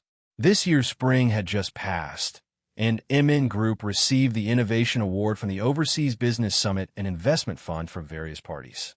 Regaining confidence, all the plans that had been put aside last year began to be carried out. In half a year, Jinwan, as expected, recovered everything she had lost last year. Jinwan focused on the development of MN Group this year. She didn't want to lose, so she asked all her employees to work hard together. Even Xiaoba didn't have time to fall in love and stayed with Jinwan in the company all day. Mr. Zan saw that Jinwan actually had the ability to start from zero in the face of such pressure and difficulties. Seeing her current achievements, he happily invested the hundreds of millions of yuan he had earned from her in the first year into the company. He did not participate in the shares, and the shareholders still belonged to Jinwan. This old fox invested money when it was profitable, and when it was losing, he withdrew his net. Now that he saw that MN Group was thriving, he came to invest again. But facing this old fox who had been in the financial world for many years, even though Jinwan had seen through his tricks, she didn't refuse. After all, what she lacked now was investment. She didn't lose anything by dealing with this old fox. Instead, she learned more. In this third year, Jinwan kept fighting for all the investments and opportunities. She was busy every day, and sometimes she was so busy that she didn't even have time to wash her hair. Several times, she wanted to cut her hair as short as Fengling's, but was stopped by Xiaoba. Time passed bit by bit, and Jinwan's company grew little by little with her. Finally, in the third year after Jinwan left High City, MN Group entered the top 10 Chinese enterprises in the world like a hot knife through butter. MN Group took over several of the most profitable industries, and every time, it was able to find the right business opportunity. It gradually began to do charity work, and the charity foundation under the name of MN Group also grew stronger day by day. 3 years after her divorce, Jinwan entered the Forbes list as the world's highest-earning Chinese female entrepreneur under the age of 25. She immediately took the top spot. This year, Jinwan stood at the peak of her career. When she saw Jinwan's ranking on the Forbes list of female entrepreneurs, Xia Tian, who had been calm about Jinwan's experiences over the years, called to congratulate her, and then asked her again and again when she planned to return to High City. Xia Tian made full use of her eloquence and talked to Jinwan on the phone for an hour. She concluded that MN Group was now stable, and she could return to High City. After all, her home was in High City, and she could move the headquarters of MN Group back at any time.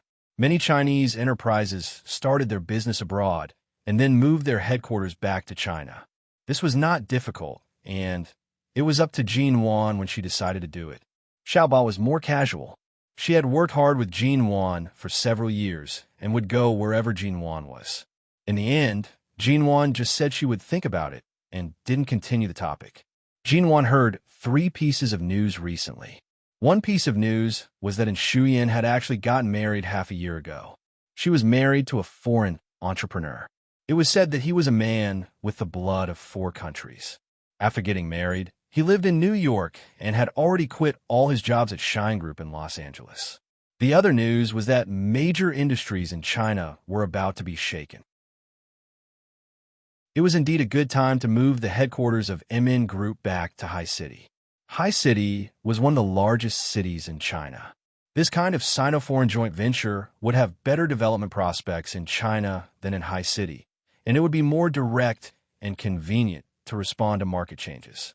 The third news was that Xia Tian was pregnant and was about to give birth, but she had been helping Jinwan look after the studio in High City, which was the current subsidiary company, and hadn't told Jinwan about her pregnancy.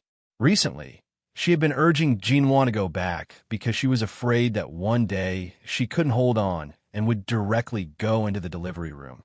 After giving birth, she couldn't help Jinwan for the time being. For a moment, she didn't know whether to arrange for someone else to take over or to call Jinwan back. Xia Tian and Jinwan were the same age, so it was not strange that she was pregnant now. But what Jinwan couldn't understand was that Xia Tian and her criminal police captain boyfriend hadn't even held a wedding yet, right? Could it be that this woman was courting death by quarreling with her boyfriend and then hiding the fact that she was pregnant? It was said that the criminal police captain had been busy chasing down drug dealers for the past year and hadn't returned to High City for a long time. At the thought of Xia Tian lying alone in the delivery room when she was really going to give birth one day without even a signature, and she had been cut off from her family for so many years and had always been alone. Chapter 422. On the international flight from London to High City, the cabin was closed and all the passengers had boarded. The sunlight outside the window was too dazzling.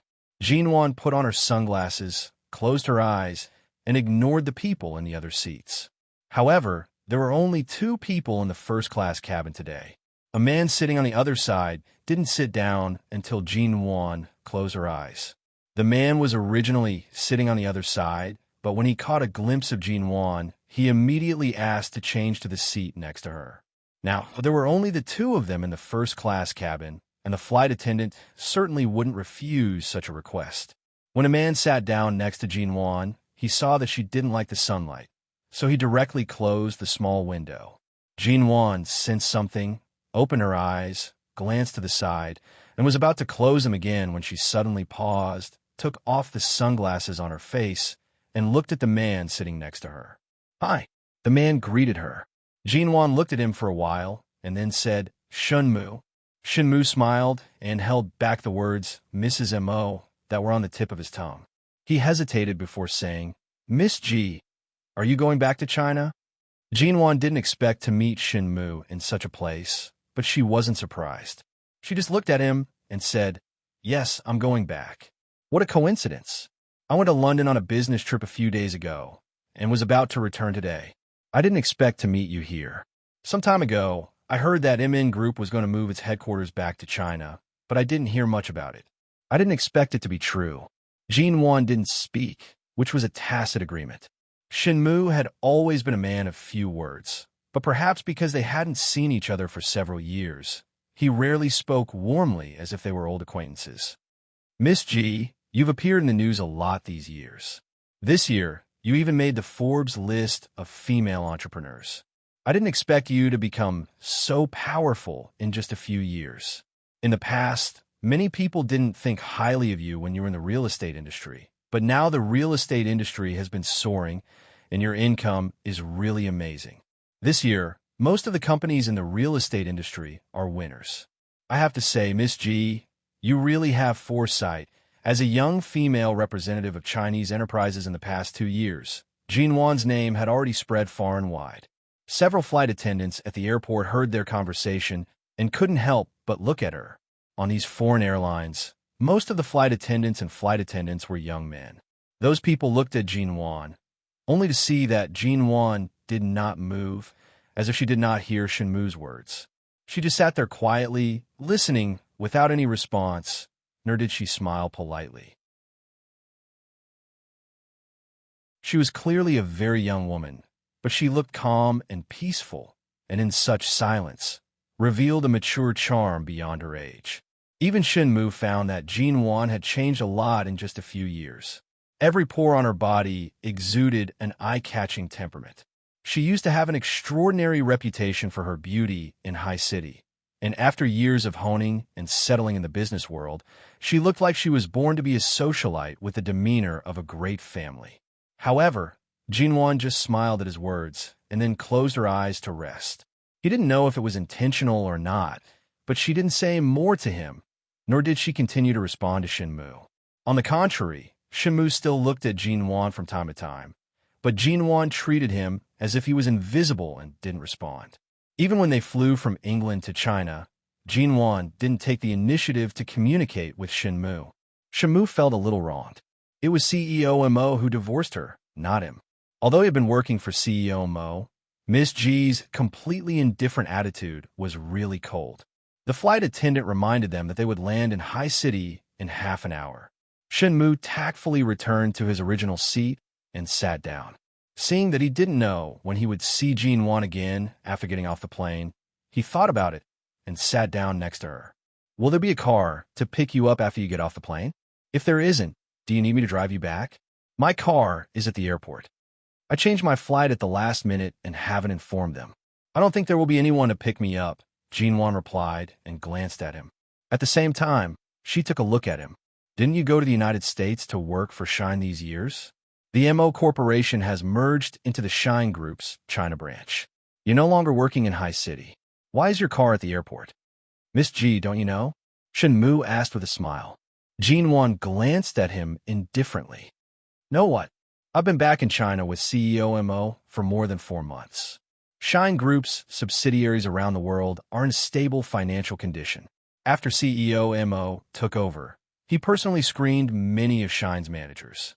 Now, even the person in charge of the headquarters in Los Angeles came with CEO Mo. They're all trustworthy right-hand men, and CEO Mo doesn't need to worry about them at all. Now, the focus of global economic development and consumption is in China, and Shine is going to focus on China for the next 3 years." Mo Jingshan had returned to China. This didn't make her feel too much. It only took her a moment to suppress her slight surprise, but she didn't expect that Mo Jingshan had returned to China. "I went to London last week for a temporary assignment. My car is parked at the airport. If you don't have a car to pick you up, why don't you hitch a ride with me? Anyway, I'm going back to High City, and there's no one else in my car." It's not inconvenient. Nowadays, young, beautiful, and obviously rich girls like you had better not take a strange car. It's easy to get into trouble. Shenmu's following words faintly reached her ears.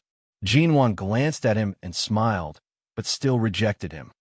"No, I happen to have a frequent customer here after I get off the plane. I'll take their car back. I won't bother you." Shenmu's words were suddenly stuck in his throat. He thought for a while and said, "CEO Mo may go to the company today. Don't you want to see him?" However, when he said this, the plane landed. There was a loud sound of the plane's wheels landing, the sound of the plane sliding on the flat ground, and a series of announcements in English and Chinese from the cabin announcing that the plane had landed safely. There were so many noises around that he didn't know whether Jinwan heard it or not, but she put on her sunglasses again at this moment and didn't respond. The author's words.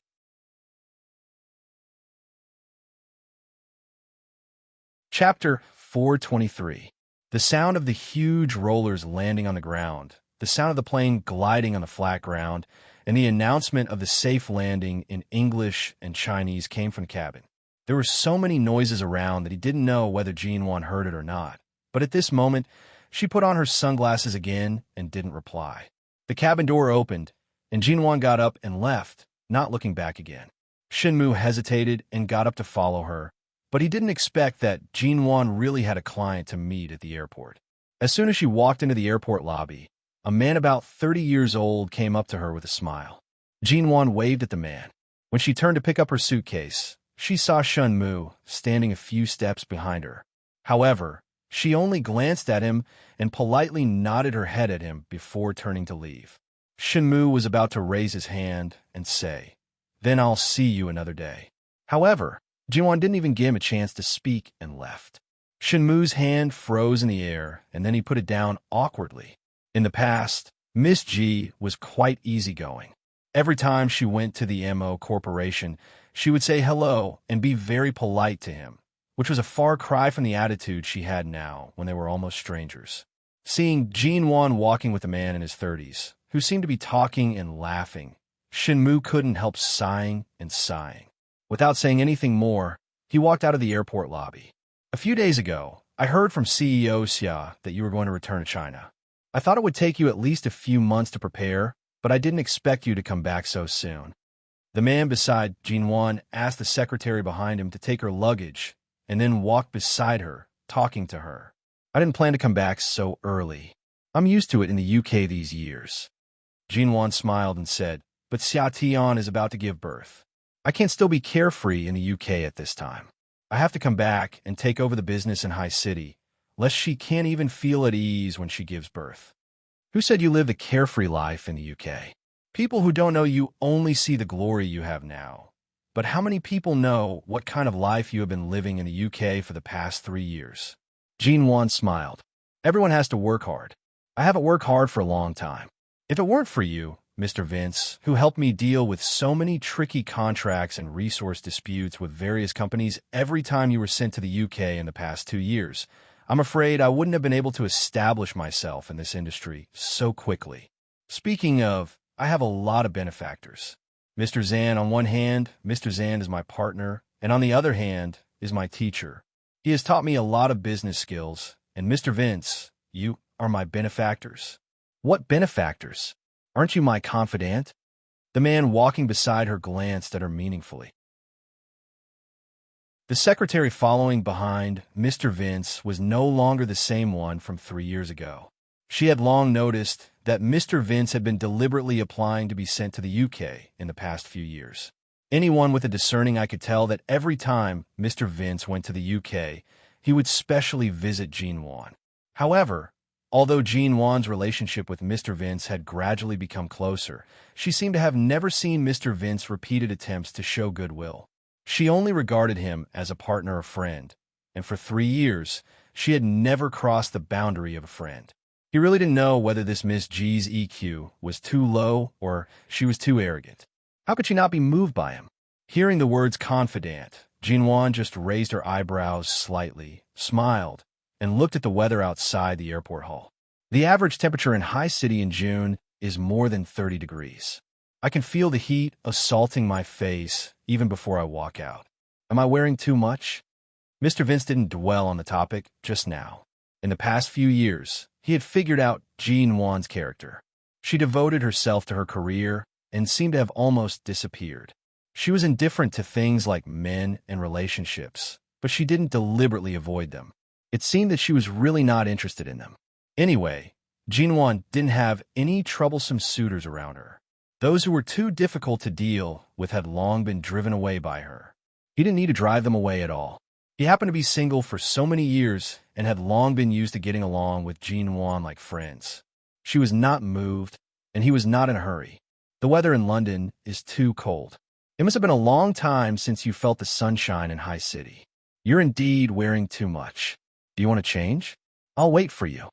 Mr. Vince glanced at the long-sleeved blouse and jeans Jinwon was wearing and turned back to signal his secretary to bring Jinwon's suitcase over. Why don't you go first? I'll call a taxi and go back after changing. Today, I'm flying from London to High City, and you're flying from Hong Kong to High City. It's just a coincidence that we met at the airport. Just now, I heard from Secretary Yang that you arrived at the airport 3 hours ago. If I had known, I wouldn't have kept you waiting. I'd be too embarrassed to keep Mr. Vince waiting. Jinwon said as she took off her sunglasses and put them in her bag. She carried her suitcase and looked around for a bathroom. I don't have anything to do in the company this afternoon. How long will it take to change? I'll wait for you. Mr. Vince stood in place and pointed to the right 200 meters away. Over there. Jinwon looked in the direction he pointed. There was indeed a bathroom. She nodded politely to Mr. Vince with a smile turned around, and pushed her suitcase in that direction. More than 10 minutes later, Jinwan came out of the bathroom after changing her clothes. Her light striped blouse and jeans had been replaced by a bright red spaghetti strap dress. Her shoulder-length hair was casually bunched up behind her head, revealing her snow-white neck and collarbone. She looked cool, casual, and not deliberately seductive. After changing her clothes, she was about to call Xia Tian because Xiao Ba and the others had returned to High City a few days earlier. She was about to call Xia Tian to tell her that she was safe, but when she looked up, she saw that Mr. Vince was still standing there, waiting for her patiently. Mr. Vince saw Jinwan change from a distance and gave her a smile of praise and appreciation. After Jinwan walked in, the secretary behind him took Jinwan's luggage. Many passers-by couldn't help glancing at the beauty in the red dress. It was not uncommon to see such a beautiful and fair-skinned beauty, but the temperament of this beauty in the red dress was particularly eye-catching. The kind of beauty that was beautiful but not arrogant, glamorous but not conceited, and completely unrestrained and composed made many men look at her. Even Secretary Young couldn't help glancing at Jinwan. No wonder Mr. Vince, who didn't want to marry, could fall for Miss G.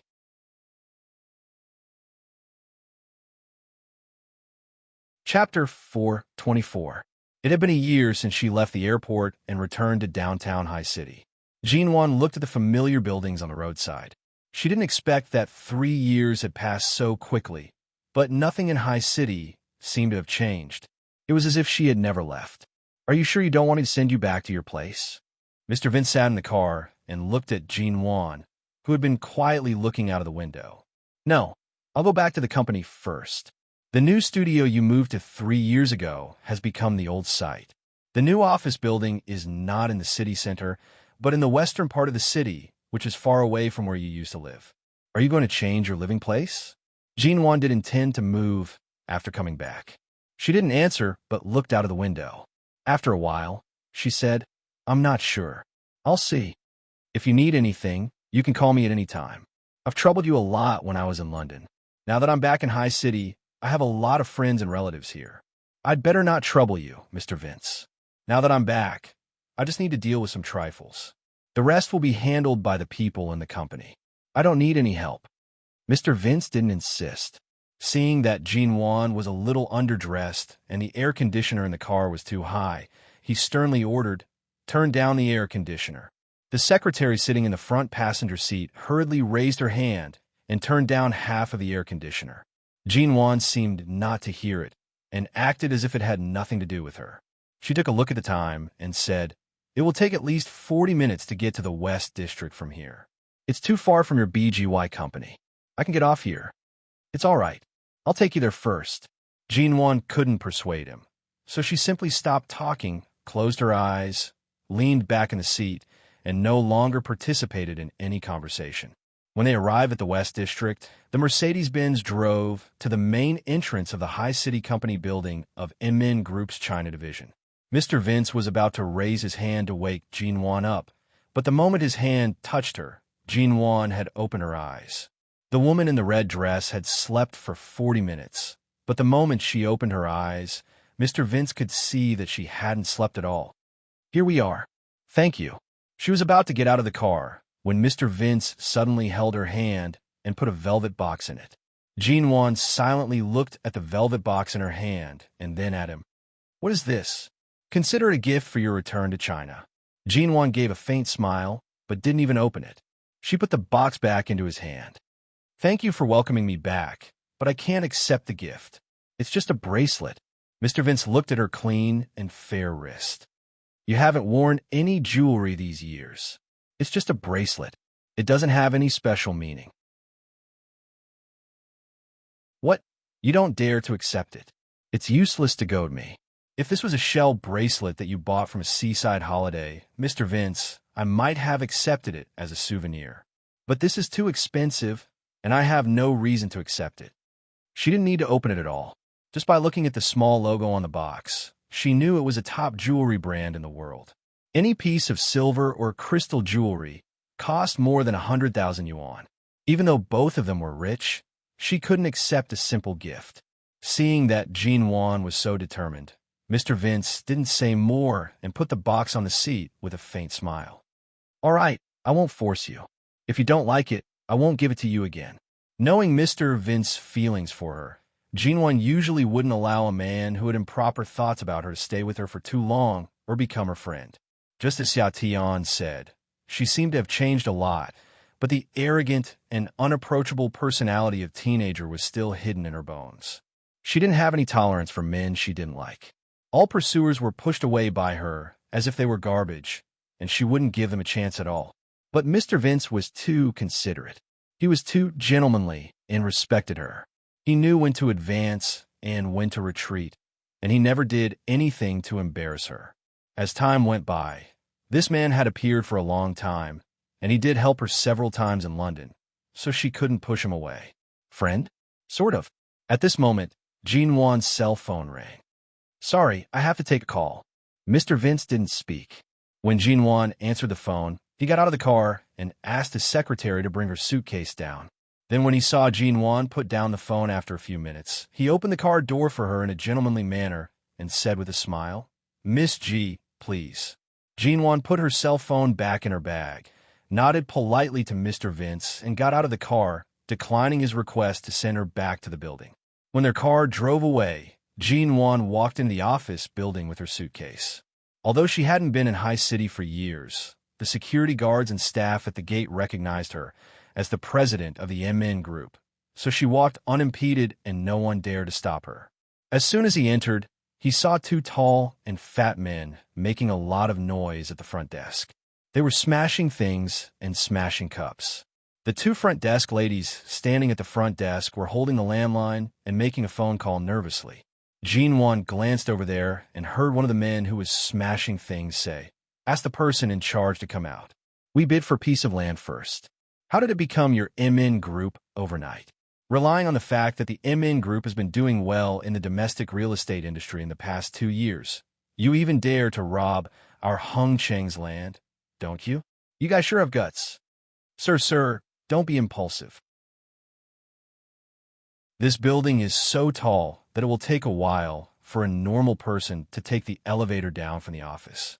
Besides, as you saw at the bidding meeting last time, our CEO, Xia, is pregnant.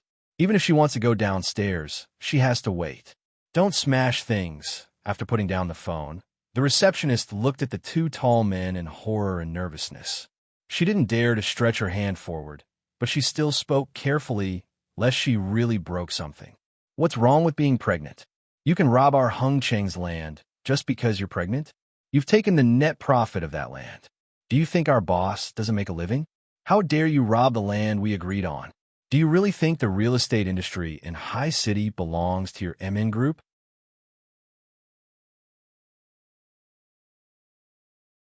Chapter 425. Tell that Xiao woman to come down right now. If she doesn't come out to see us today, I'll dig the baby out of her belly. Let's see if she can keep pretending. Seeing that the two men were about to turn around and smash the huge blue and white porcelain vase next to them, the company's security guards had already rushed over. Although the blue and white porcelain was not touched by them, several people were tangled together, and the scene was chaotic. CEO G, you can go upstairs first. The staff member who had just led Jinwan into the door felt a headache when he saw this scene. He stood by Jinwan's side and whispered, What's going on? Do they often come here to make trouble? Jinwan didn't enter the elevator, but stood by the elevator door and looked in that direction. The staff member stood behind her and whispered, Last month, the boss of Hung Chung Real Estate Company went to the government to get a piece of land for a new square. The government was about to bid for it, but this month, they suddenly accepted our bid. I don't know what they were thinking. They had already negotiated with Hung Chung, but they changed their mind halfway and put our bid in, so the project became our company. The boss of Hung Chung Real Estate Company is a tough guy. It said that he used to be a gangster, and even the government had to give in to him, but now the government put the blame on us, saying that we gave up enough profit. Now I don't know if there's any conflict between Hung Chung and the government, but the person in charge of the bidding pushed our company out as a shield. With that, the staff member saw several more security guards coming in. Fearing that these people would bump into Jinwan, he hurriedly pulled Jinwan aside and whispered, "Our company has been in the limelight these years. It was just a branch company, but now it's said that the headquarters will be moved back. Many local real estate companies and technology companies in High City want to target us. CEO, Xia didn't want to tell you about this, but I didn't expect that you would see this as soon as you came back." Hearing this, Jinwan didn't speak and turned to look at the elevator. The number on the elevator went down from the top floor. It seemed that Xia Tian was about to come down. She glanced at the group of people who were twisting into a ball and said coldly, "Call the police first." Then she was about to go over. However, the staff hurriedly pulled her back. "If we could have called the police, we would have done so long ago. These people have come to cause trouble several times. It's just that they were just threatening before and didn't really smash things. Who knew that they would actually come and smash things today? Their boss has some connections with the police. Even if you have connections, you should call the police first." "Do all the police stations in Haicheng have connections with them?" Jinwan asked. The staff was stunned for a moment before nodding. "All right."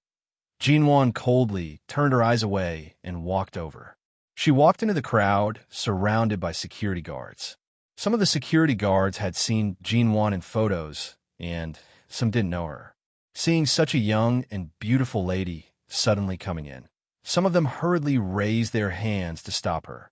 Jinwan pushed them away and looked coldly at the two strong men who had just pressed 3 or 4 security guards to the ground. "I'm in charge of this place. If you have any problem, just say it. Do you smash things to show that you are not to be trifled with? Or do you just want others to see your ugly, rabbit behavior?" The two men immediately glanced at her fiercely. They thought they would see Xia Tian, the pregnant woman, but they didn't expect it to be a beautiful woman in a red dress with a perfect figure. They immediately snorted coldly, pushed away the arm of a security guard who had just been twisted, stood up, and walked over.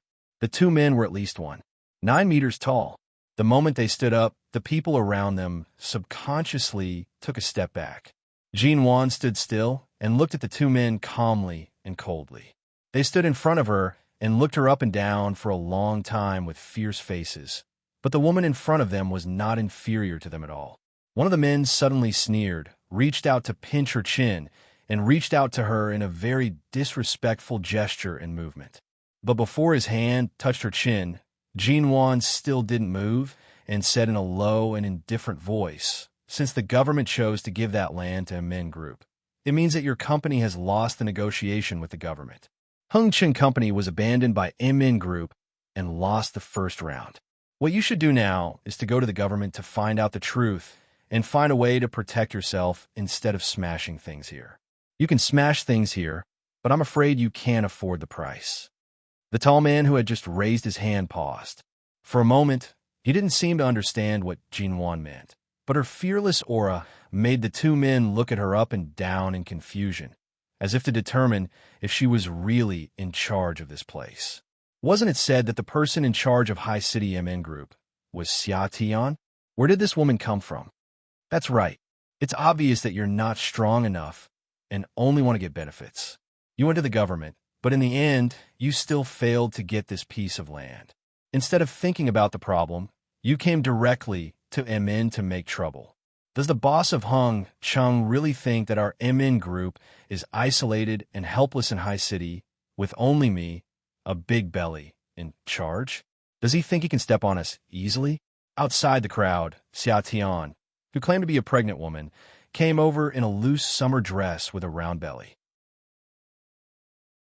Although her belly was already very big, she didn't lose to others at all and even looked fiercer than Jinwan. The two men took another look at Xia Tian and looked back and forth between Xia Tian and Jinwan. One of them said angrily, "Which one of you is in charge here? You're as stupid as asking the parents of a child who is the legal guardian. Are you blind or are you too ignorant to know that you don't even know CEO G of MN Group? How on earth do you survive in the real estate industry?" Xia Tian walked into the crowd and ignored the two men's fierce looks disapprovingly. She just leaned over to Jinwan and whispered, "You just come back, and you've already encountered such a disgusting thing. It's really embarrassing for me."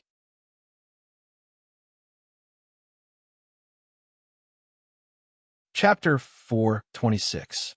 Xia Tian patted her belly gently, as if she was touching a watermelon. Then she said calmly, "Isn't it obvious? There's no need to explain." Seeing Xia Tian's willing expression, it proved that this was indeed the crystallization of love and not the result of the previous life.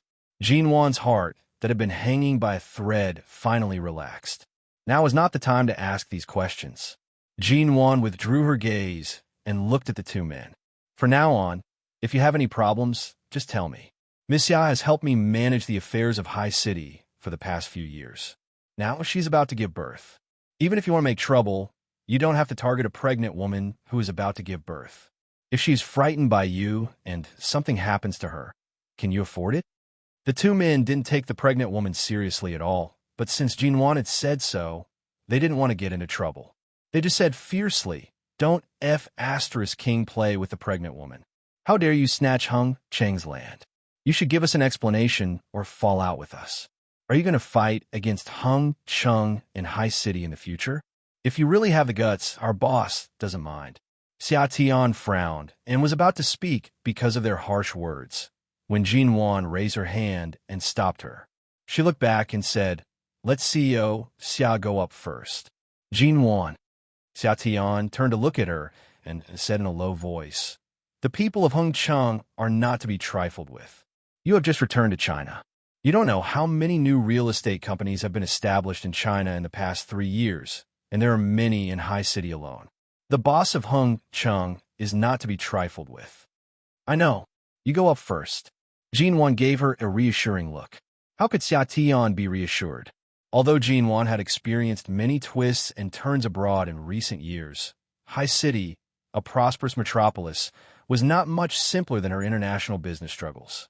She had just returned and probably didn't know the situation of the various companies in High City. Xia Tian wanted to say something, but after all, Jinwan was back. Everyone could see who was the boss, and Xia Tian's current situation was really not suitable for such an atmosphere.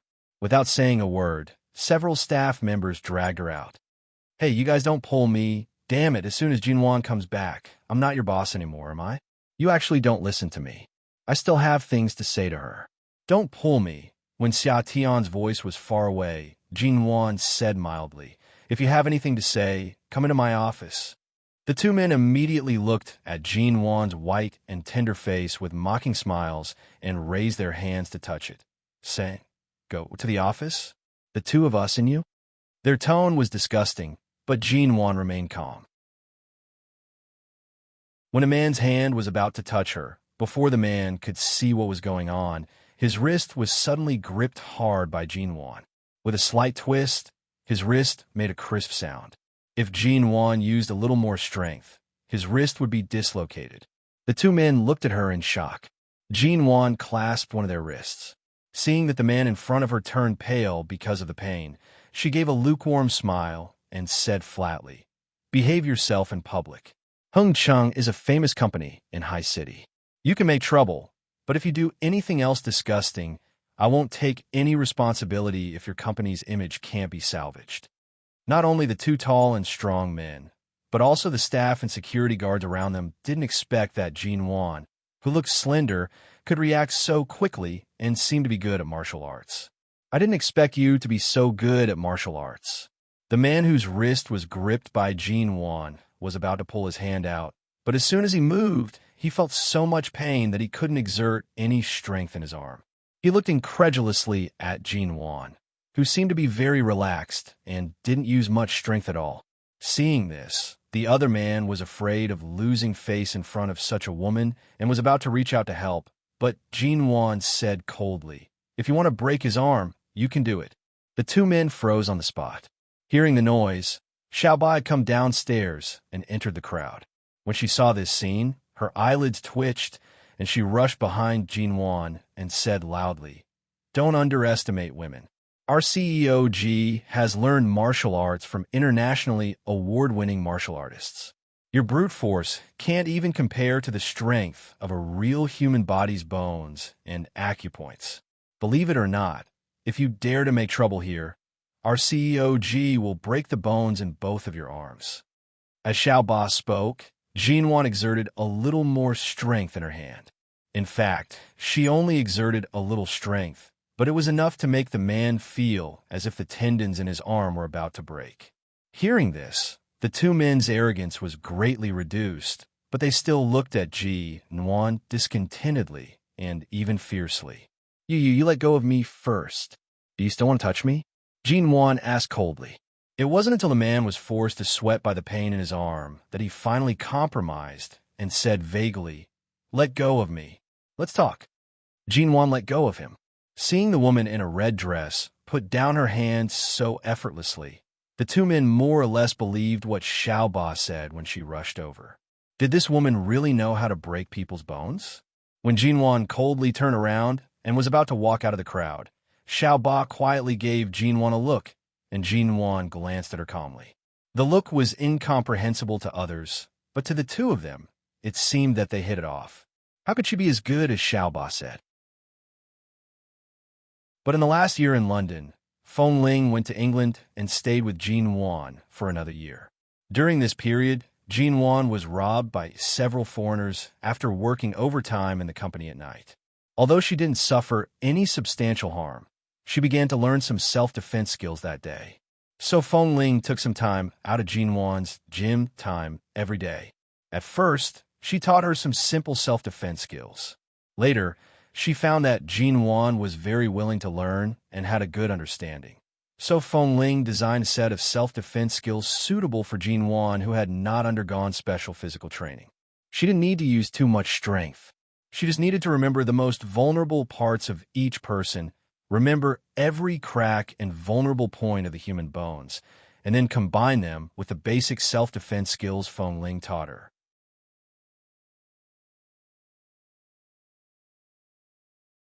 Chapter 427.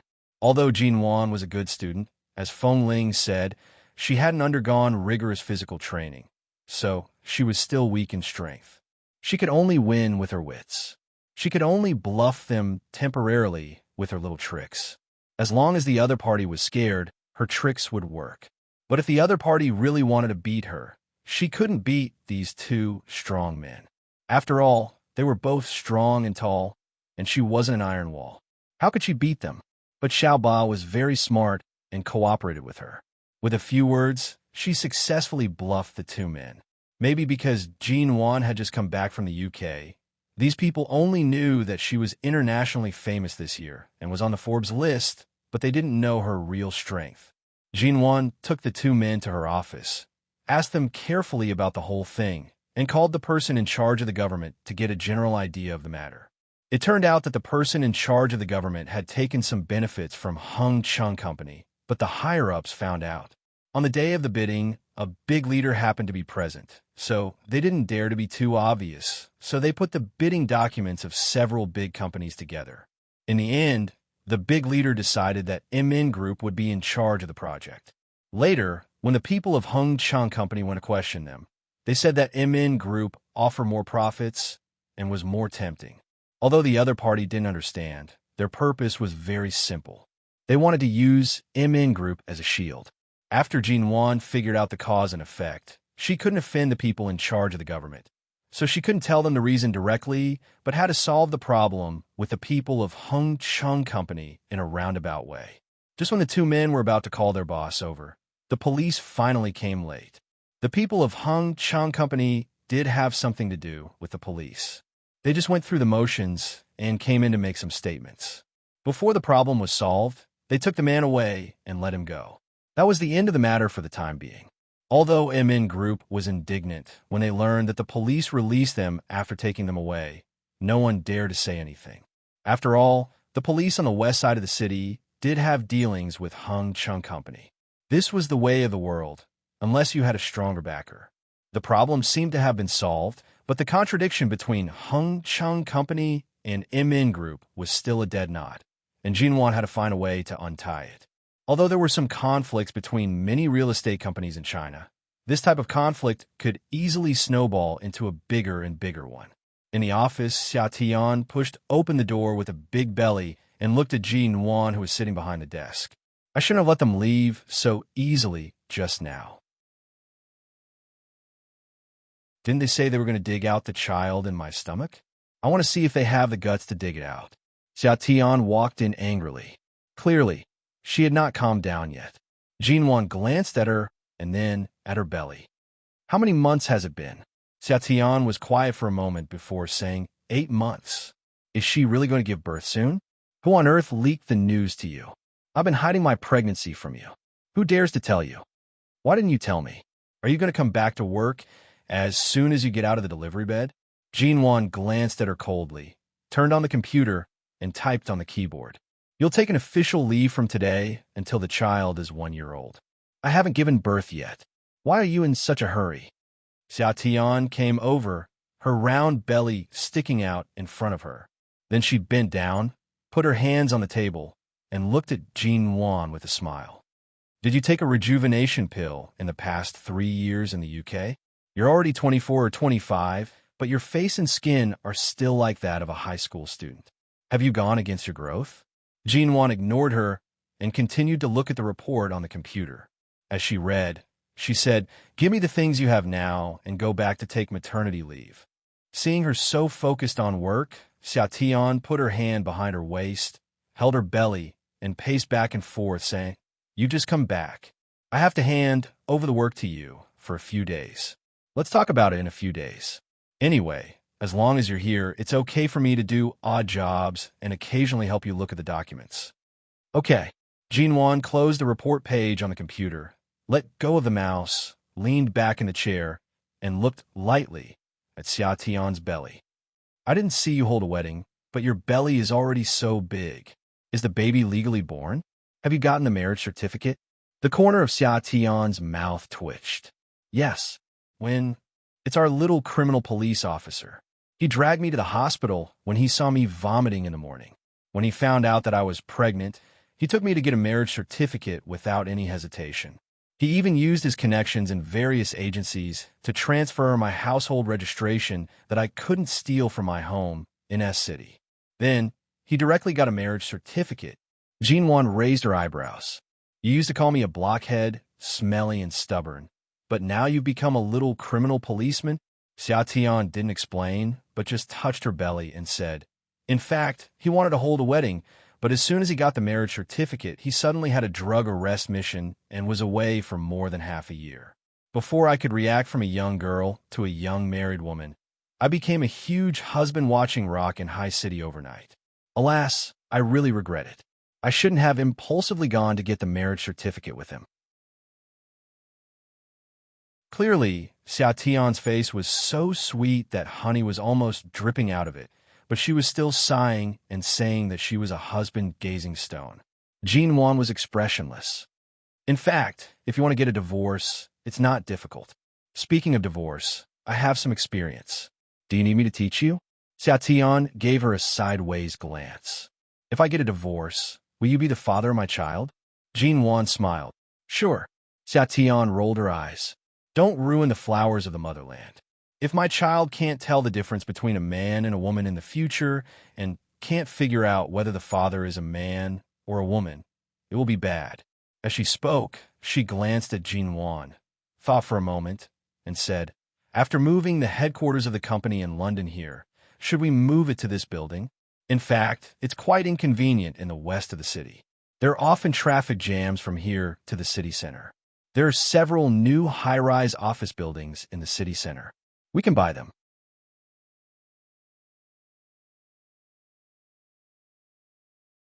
Chapter 428. It's the current High City branch of the Shine Group, the predecessor of the MO Corporation. The land next to it used to be a bank, but it was demolished and rebuilt. Now it's an office building with more than 80 floors, as tall as the Shine Group. Xiao Tian wanted to say that if Jinwan's office was on the top floor, she could be M.O. Jingshan's neighbor. After all, they had the same height, the same floor, and the same floor-to-ceiling windows. They could see each other as soon as they turned around. However, before Xiao Tian could finish her words, she saw Jinwan's expressionless face. Jinwan. No. Xiao Tian. But although this building is big enough, MN Group is not an ordinary small company in the world. It ranks among the top 10 Chinese companies. Don't you feel aggrieved staying in an office building on the west side of the city? Why should I feel aggrieved? High City is so big, and there are many office buildings in the city center. If the west side can't accommodate it, we can go to the east, north, or south of the city or the commercial district. Although the office buildings on the commercial district are expensive, we can afford them. Why do you want me to go to the city center? Xiao Tian choked for a moment. She didn't say anything more to avoid provoking her. That night, when the people of Imin Group got off work, Xiao Tian asked Jinwan on behalf of several old colleagues in the company if she would like to have dinner with them in the evening. However, when they reached the door of the office, they saw that Jinwan had come out. The woman in a red dress was beautiful. Even if she just walked out of the office, she was dazzling, and several male employees who had just passed by on this floor stared at her. Xiao Ba and the others asked if you want to have dinner tonight. Let's talk about it another day. I just came back today. I'll go home and tidy up tonight. Jinwan pressed the button of the elevator and said indifferently, I don't need to rush to the company. I have to go back to the Ji family. I haven't asked about Ji Mingran for the past 2 days, but recently I heard that there seems to be some news about her. I have to go back and have a look. Okay, then let's move the dinner to the weekend. You haven't been back for more than 3 years, and we old colleagues have been helping you keep the family business in High City. We should get together. Sure. As Jinwan spoke, the elevator door opened.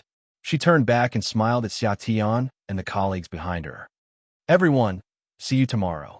Even when the elevator door closed, Xiao Tian still stood there and looked at the door. After a long silence, she turned to look at little Mina, who was about to turn around and go to work. She reached out and grabbed her clothes. Xiaoba stumbled as he was pulled. He quickly stabilized his body and turned around in surprise. Sister Xia. Xia Tian pointed to the elevator with her chin and asked, Has Jinwan been like this in England all these years? What state? Little 8 was a little confused. Just like that? Didn't you say that Mr. Vince often went to England for the past 3 years? Didn't you say that Mr. Vince had been pursuing her, but she had never fallen for him? Did she mention Mo Jingshin? Little 8 shook his head. Never mentioned it. Regarding Mo Jingshin, she hasn't mentioned a single word. Little 8 continued to shake his head. Indeed, he never mentioned it. That night, Jinwan returned to the apartment of more than 200 square meters that she bought 3 years ago before she went to London. The apartment was near the original office building and was still some distance from the west side of the city. Xiao Tian had arranged a car for her to drive back, but in the past 3 years, many roads in High City had been built. She was afraid that she might not be familiar with many roads and take the wrong one, so she didn't drive but took a taxi back. In fact, she had only lived in this apartment for 2 or 3 days. After leaving a lot of luggage here, she left and didn't even clean up the room. She opened the door and went in, only to find that nothing had changed inside, but no one had come in to clean it for 3 years. All the furniture was covered with dust, and the suitcases were also covered with a thin layer of dust. Jinwan walked in with the suitcase in her hand and called the security guard to hire an Annie from a cleaning company. Together with the Annie, she spent more than an hour cleaning up the apartment inside and outside. When the aunt left, Jinwan went inside and opened the suitcases she had left behind. The clothes she had worn in High City 3 years ago reappeared in her sight. The computer she had used 3 years ago, some paraphernalia, all kinds of... She might live here for a while, so she hung all the clothes she could still wear in the cabinet. When all the suitcases were empty, she picked up the last suitcase and took out all the things in it. She saw the velvet box at the bottom. She paused, looked at the velvet box for a few seconds, and then looked away. She knew it was the blue diamond in it. She picked it up, threw a pile of mobile phones, computer chargers, and other things into the drawer in the middle of the cabinet, closed the drawer without looking at it, and turned to continue to pack other things.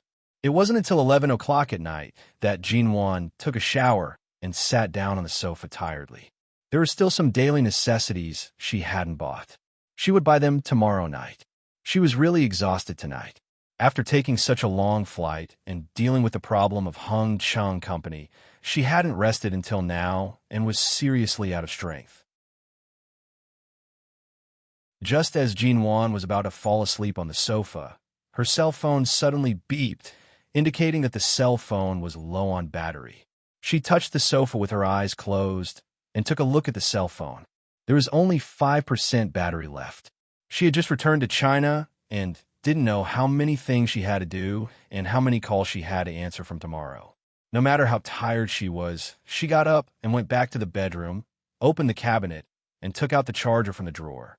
As soon as she took out the charger, the velvet box she had thrown in the cabinet was scratched open by a wire, and the blue diamond safely placed in it fell out of the box, fell on the carpet at Jinwan's feet, rolled on it, and finally stopped. Jinwan paused for a moment and lowered her eyes to look at the blue diamond on the carpet. She slowly plugged in the charger, squatted down, and picked up the blue diamond. The light in the bedroom was not turned on, and the blue diamond was reflected by the moonlight coming in through the window.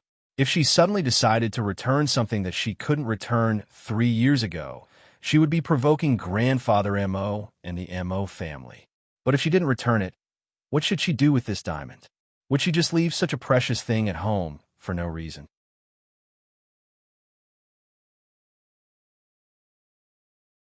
Chapter 429. The next morning, Jinwan went back to the Ji family. In the past 3 years, Ji Hongwen was still the same. When he was in good health, he could walk alone, but when he was in poor health, he had to walk slowly or ask his assistant to help him. Fortunately, Ji Hongwen didn't have any serious illness, so the Ji family didn't go bankrupt and Ji Hongwen didn't die in a hospital. Instead, the Ji Corporation was more stable in the business circle than before because Jinwan invested a sum of money in some new projects. Dad, didn't you say Ming Gran returned to High City 2 years ago? Didn't she tell you where she was in the past year? Jinwan helped Ji Hongwen walk on the lawn in the front yard of the Ji family. Ji Hongwen smiled. No, it's good that she's still alive. She didn't want to tell me, so I didn't ask. Besides, she rarely returned to the Ji family in the past 2 years. Instead, he paused and took a look at Jinwan. Ming Gran almost doesn't regard the Ji family as her home. I rarely see her, but the only thing I'm sure is that she doesn't have to worry about food and shelter. She must have a good backer. A few days ago, I heard from a servant that she saw Ming Gran in the department store. She got into the Sheng family's car. The Sheng family? Sheng Yihan? Jinwan's gaze faltered, and she exchanged a silent look with Ji Hongwen. Even though Ji Hongwen didn't say much, his meaning was obvious. He gave her some hints. But after all, Ming Gran was his daughter. He couldn't directly remind Jinwan to be careful of the Sheng family, but he wanted to let Jinwan know. Jinwan continued to walk with Ji Hongwen's help, saying, I know, don't worry. As long as Ming Gran doesn't target me, I won't make trouble for her. Ji Hongwen sighed. I also hope that she won't target you. Even if she does, with her little ability, she'll just run in front of you and show her cowardice. Of course not. Don't underestimate your daughter. Ming Gran is very thoughtful. She won't let herself be taken advantage of. Besides, she has Sheng Yihan as her backer now, doesn't she? Jinwan curved her lips into a smile. She had said these words to make Ji Hongwen happy. Toward Ji Ming Gran, she had never intended to be soft-hearted. Ji Hongwen shook his head, coughed, and asked Jinwan to help him sit down on the bench in the yard. After sitting down, Ji Hongwen sighed. If Sheng Yihan really loves her, then it's fine. But I know how he feels about you and Ming Gran. He won't easily change his mind. As for keeping Ming Gran by his side, I'm afraid he has other plans. When the two of them got together, it was nothing more than a superficial effort. To put it bluntly, they were using each other to get what they needed. Jinwan didn't say much, but just smiled. Dad, don't worry. I'm not a child anymore. I'm in control of my own life. What path I want to take is also my own choice. It's useless for you to worry about it. Ji Hongwen nodded and sighed. Yes, you've all grown up. I really can't care too much. Both of you have your own things to do, especially you. In just a few years, you have become the benchmark of young female entrepreneurs in the business world. I was not as good as you when I was young. With this, Ji Hongwen paused and then said, It's been some years since your mother passed away. In a few days, when I feel better, accompany me to the temple to worship her. By the way, let her see how you look now, so that she can rest assured in heaven. Okay. Jinwan helped him up from the bench. In the afternoon, before the MN group got off work, Jinwan went to the company. Seeing her, Xiaoxi came over with her round belly and asked her at the desk, "Did you go back to the G family to see your father this morning?" "Yes." Before she said a few words, Jinwan's cell phone rang. She asked Xiaotian to sit aside and not to keep swaying in front of her with her big belly. Then she picked up the phone, walked to the window, and picked it up. "Miss G, the things you sent from England to Los Angeles a few days ago were not received. Shall we send them back to London for you? Or what shall we do with them? How could they not be received? Couldn't they have been sent back in the past few years?" "Well, these things were sent to the prison every few months. Elder Su passed away 2 years ago. If Su Jilan couldn't receive them, no one in the Su family could receive them for her. But I forgot to tell you that Su Jilan committed suicide by taking poison in prison at the end of last month." Jinwan's expression remained unchanged as she looked at the street outside the French window. "Committed suicide by taking poison?" "Yes, Su Jilan committed suicide on the 28th of last month." "I got it. Destroy all the things I sent." "Okay. Do you have any other instructions, Miss G? How did she die? Was it because she had taken chronic poison for a long time?" The person on the other end of the line was surprised. "How did you know?" Jinwan didn't speak anymore and hung up. Jinwan had just come back yesterday, so they didn't have a chance to talk much. Xiaotian waited for her all morning and finally got her back. However, Jinwan stood by the window after answering the phone. Even though she could only see her back, she looked so cold that she didn't dare to approach her. "What's wrong?" Xiaotian asked. Jinwan turned back to her desk and sat down in silence. Su Jilan was dead. She committed suicide by taking poison. Jinwan had contacted Su Xue's parents and asked them to send Su Xue's belongings and Su Xue's childhood diary to her. She had read Su Xue's childhood diary and specially selected the pages where Su Xue wrote about how good she was with cousin Su Jilan, how they went out to play together, and how they loved each other as sisters. She sent the diary and Su Jilan's belongings to Su Jilan's prison every few months as long as she had time.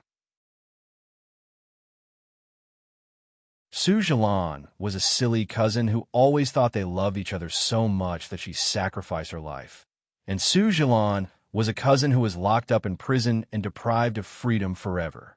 Jinwan had never forgotten the pool of blood that flowed between her legs after she fell off the Los Angeles freeway. She had never forgotten to avenge her child.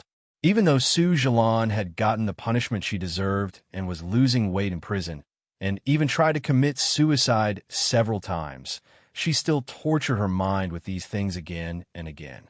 Before flying back to High City from London, Jinwan sent Su Xue's last diary and belongings to her, but she didn't expect that Su Jilan was dead.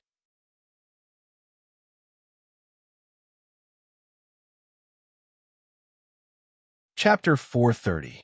How could it be exactly the same? It was said that Su Jilan had tried to escape from prison, but she was caught before she could escape the encirclement. She mutilated herself in prison and even threatened the police by cutting herself with a blade. The police were indifferent and even transferred her to a dark prison where she couldn't even see the sun.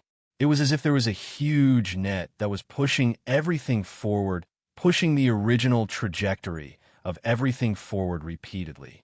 Everything seemed to be the same as in her previous life. The only difference was that all the twists and turns and frame-ups Jinwan had experienced were done for her by others. When the truck driver died of poisoning in prison, Jinwan wondered if the real cause of her death in her previous life had something to do with Su Jilan, and if Su Jilan had always regarded her as a thorn in her side. But now Su Jilan's experience and cause of death were almost copied from Jinwan's. Except for the difference between Los Angeles and High City, and the twists and turns in the middle, the cause and the result were the same. Even 7 years earlier, everything had returned to the original point. Who on earth was driving all this?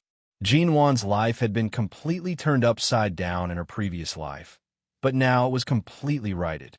If everything went according to the trajectory of her previous life, then Jinwan, the lifeline that was broken by Su Jilan, now fell on Su Jilan's head. Did this mean that the murderer of her previous life took over this trajectory for her? Did she die because of the cause and effect of her previous life?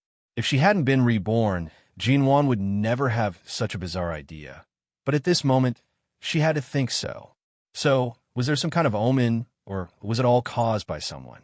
On the weekend, Jinwan accompanied Ji Hongwon to the temple. In the past, Ji Hongwon had the habit of visiting the temple every year.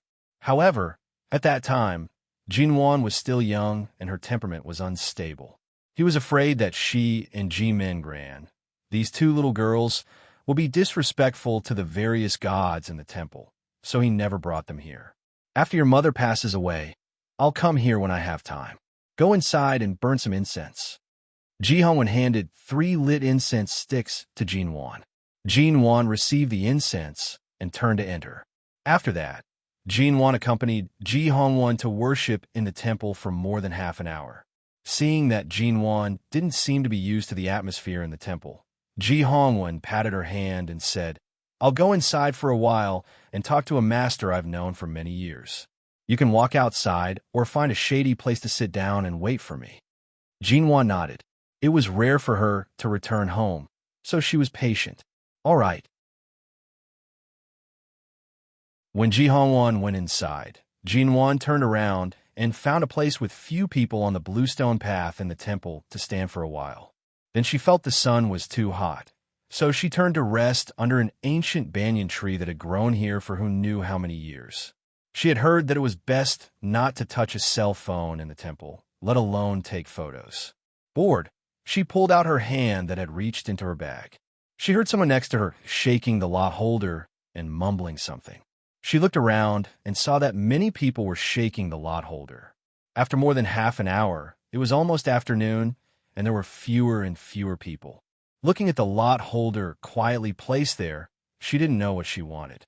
Perhaps it was too boring to wait here. So she got up and picked up the lot holder. She imitated those people and shook it for a long time until a brand new long red lot fell on the table. Jinwan glanced at the round shape drawn with a golden pin on the long lot and felt a little strange. She really couldn't understand it. So she picked up the other long lots in the lot holder and found that many of them were written with the words top, bottom, middle, and so on, but there were also some pictures and words that she couldn't understand, and the content of each lot was different. She picked up the one that had fallen out and turned to an old master who was also enjoying the shade under the tree. Master, may I ask you to interpret the lot? Just now, she saw that the people who had shaken the lot earlier seemed to come to this old master. The old master glanced at her, then at the long lot in her hand, and immediately looked at her in surprise. Little girl, did you shake it out or deliberately draw it out from inside? Of course I shook it out. The old master took her long lot, looked at it for a while, and smiled. Don't you find that the other long lots in the lot holder have become lighter in color and look very old? Only this one is new. I found it. Jinwan had just noticed it. Since ancient times, the lot holders in all temples have been very meaningful. They usually carry incense, so if there are no special circumstances, the lot inside will not be changed, but the one before this long lot, probably because it has been too long, the circle on it has become dilapidated and lost the meaning of the circle. So only this lot has been replaced with a new one. It was changed not long ago, and the new lot hasn't been weathered much. It is lighter than the other lots, and it is very difficult to shake it out. During this time, no one has been able to shake it out, but you are the first one to shake it out. Jinwan didn't quite understand what he meant, but seeing the old master smiling, she asked patiently and casually, So, what's the meaning of this circle? A circle is a line centered on a point, always around a central point, walking along the same trajectory, without deviation or breakpoint. The old master said with a smile, It indicates perfection, the completeness of the trajectory of your life, and the return to the origin, which means that you will never go astray again. Jinwan looked at the circle on the long lot and froze. The origin again. She had heard this word many times 3 years ago. If you had gotten a long stick that hadn't been changed before, the circle wouldn't be complete. After being exposed to the wind and the sun, there would be many broken points and the stick would be full of danger. However, This new stick that you got means that you've avoided those broken points. Come to think of it, it's strange. This sign has been here for more than 10 years, but it was changed just before you shook it out. It seems that you must have had some unusual experience to be able to jump over those broken tracks. This new circle perhaps represents a brand new life, which means that it's very complete. The old master put his palms together and bowed to her, then turned to continue to interpret the lots for others. Jinwan stood by the side, holding the long lot and looking at the new circle without any broken points. A new life.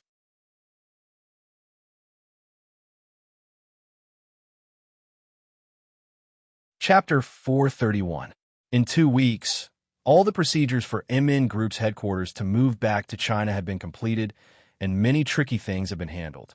In the end, Jean Wan decided to temporarily set the company's headquarters on the west side of the city and bought 2 more 30-story office buildings behind the original office building.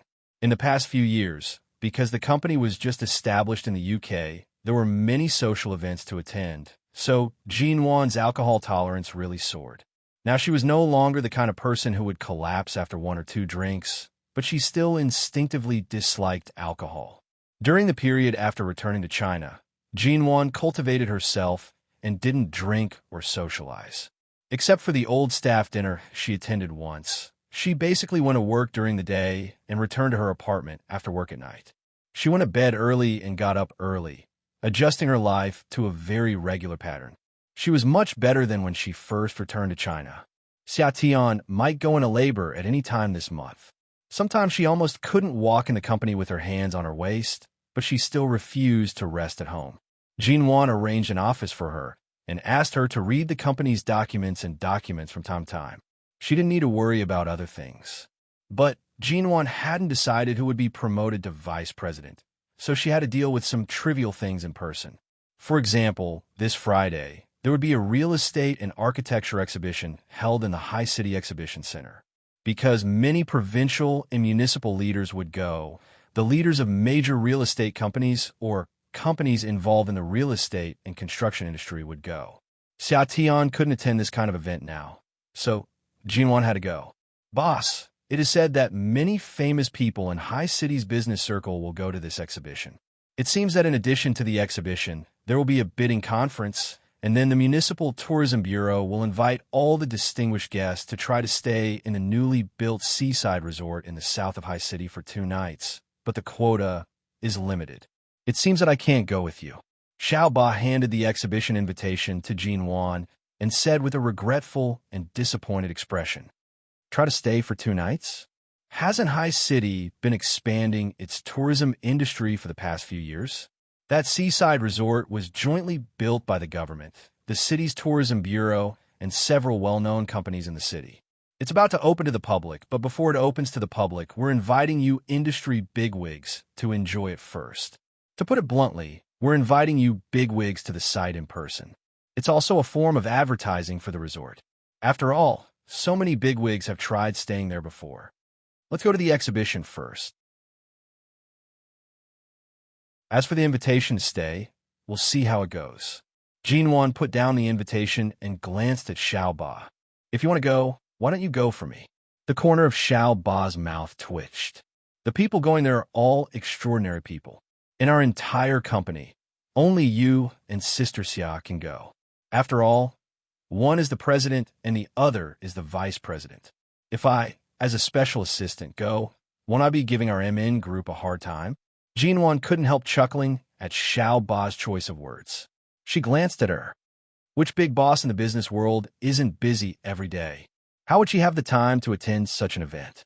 Anyway, it's the face of the leaders of the province and the city. No matter how busy they are, there will always be a lot of people who will go, even if it's just a formality. Jean Wan didn't say more. Anyway, there were still 2 days before Friday, and there was no hurry. As Xiao Ba said, she would go as a formality. "Boss, don't take it lightly. Boss, don't take it lightly. Sister Xia has talked to me before. You may not know how terrible the change in High City's business circle has been in the past few years. 3 years ago, some of the companies that you were familiar with closed down or were acquired. However, Many companies have risen in the past 3 years, so you may not know many of them, and you may not know the current situation in High City.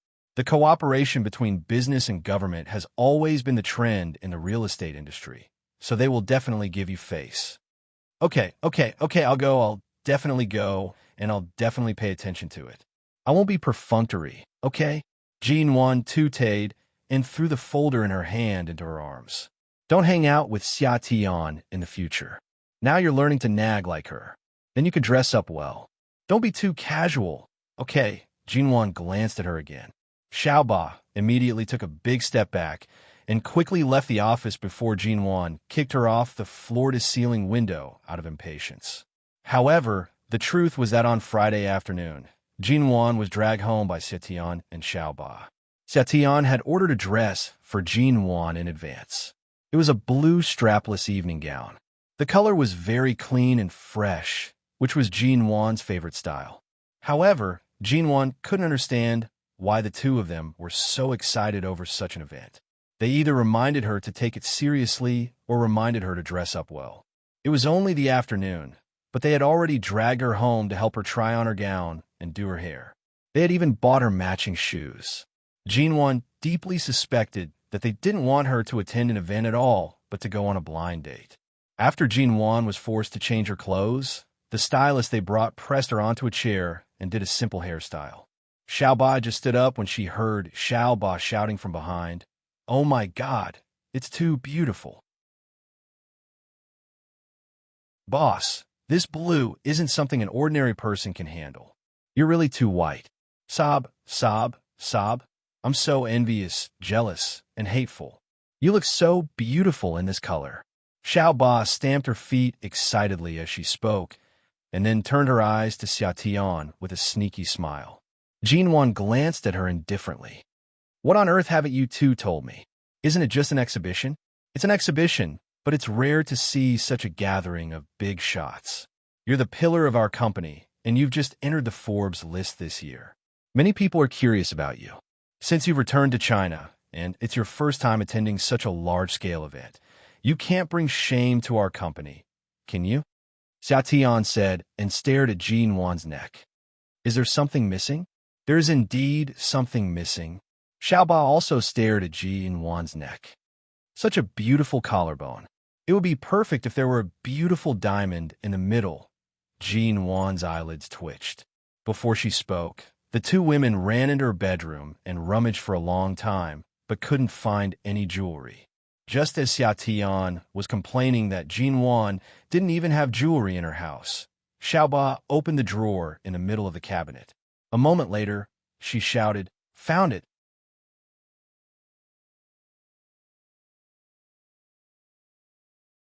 Chapter 432. On the night of the exhibition, Jean Wan arrived at High City's exhibition center by car.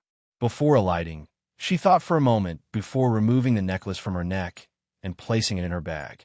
At that time, the stylist that Xiaoba and Xia Tian brought along carried several platinum necklaces with her. This type of stylist was familiar with the preferences of the rich ladies of the upper class. Nowadays, many people like to buy these types of uncut diamonds to keep at home. Whenever there was a banquet or event, they would pick out some nice-looking necklaces to match. In the middle of the necklaces, there was a semi-net made of platinum that perfectly fit the blue diamond, turning it into a luxurious blue diamond necklace. When she wore it back then, it was indeed beautiful. This 10-carat blue diamond was too rare, and a blue diamond of such purity was even harder to find in the world. Wearing it like this at such a gathering of important people would be too conspicuous. MN Group had been rising rapidly in the past few years and was viewed as a thorn in the side by many in the industry. Having just returned to the country, it would attract the attention of many in the industry. It was better not to attract too much attention, so Jean Wan decided not to wear it. After alighting from the car, a staff member at the entrance of the exhibition center was responsible for checking the invitation in her hands. He then respectfully guided her to the red carpet. After passing through the red carpet, she would arrive at the main entrance of the exhibition center. Jean Wan smiled and walked toward the red carpet. Just as Xiaoba had said, High City's upper class had undergone a change of dynasties in the past 3 years. Many of the important people were unfamiliar faces. Even if there were a few who looked familiar, almost none of them recognized Jinwan. The woman was dressed in a blue dress that perfectly complemented her graceful figure. Her exquisite face was lightly made up, and her fair and tender skin appeared pure and clear under the lights of the exhibition center. The convention center was not a place that ordinary people could enter.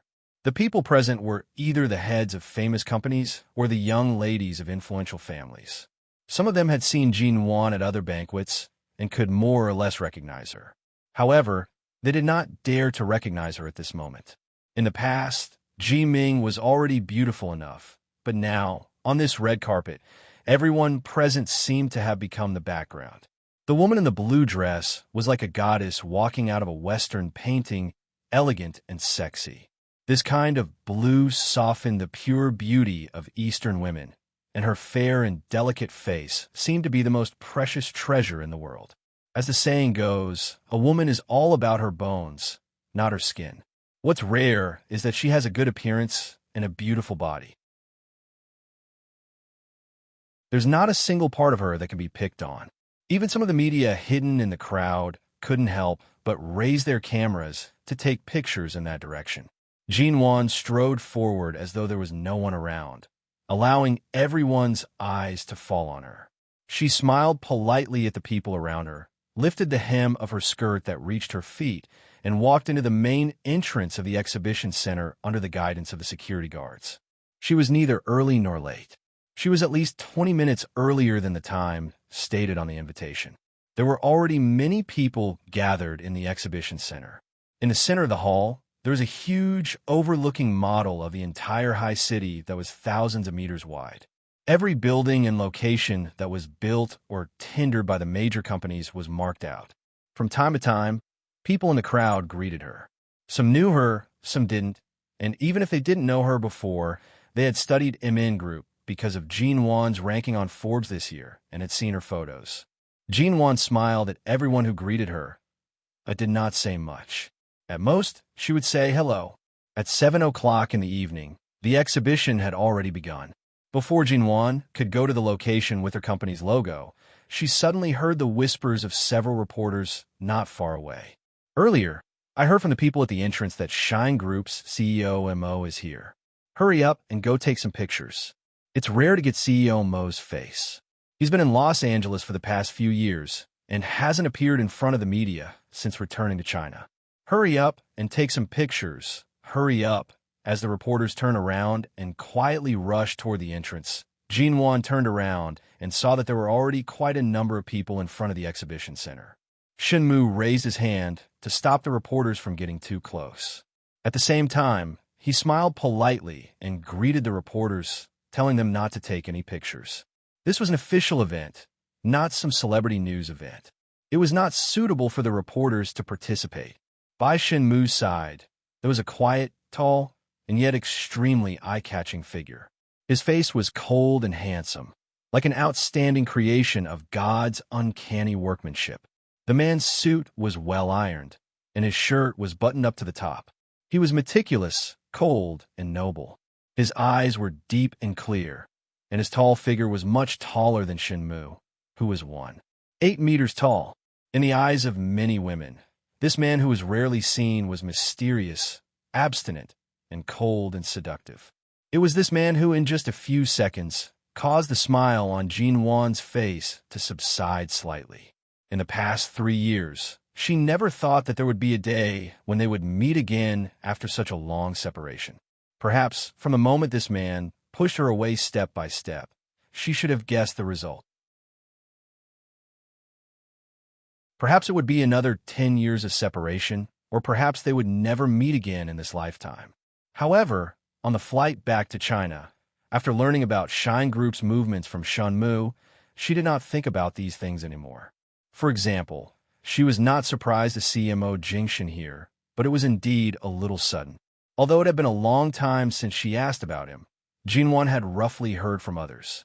For example, he had become colder and more decisive in the business world, and was even more taciturn than before. He seemed to be the same as before, working, socializing, and doing whatever he had to do. He did not reveal the slightest hint of his emotions in front of others. But the people around him and his business partners were all very careful, afraid that if they were not careful, they would step on a landmine and be destroyed by the powerful Shine group. Because of the scene in front of the convention center, Jinwan's expression did not change much. She directly withdrew her gaze, as though everything had nothing to do with her, and walked to her company's seat. However, for a moment, she could not help but suspect if Xia Tian and Xiaoba had dressed up so much today because they knew Mo Jingshan would come today. Jinwan pursed her lips and took out the bidding documents from her bag. She listened to the city leader's speech, and not long after, she heard a faint commotion from behind. She indifferently glanced back, only to see Mo Jingshan walking in this direction of the crowd.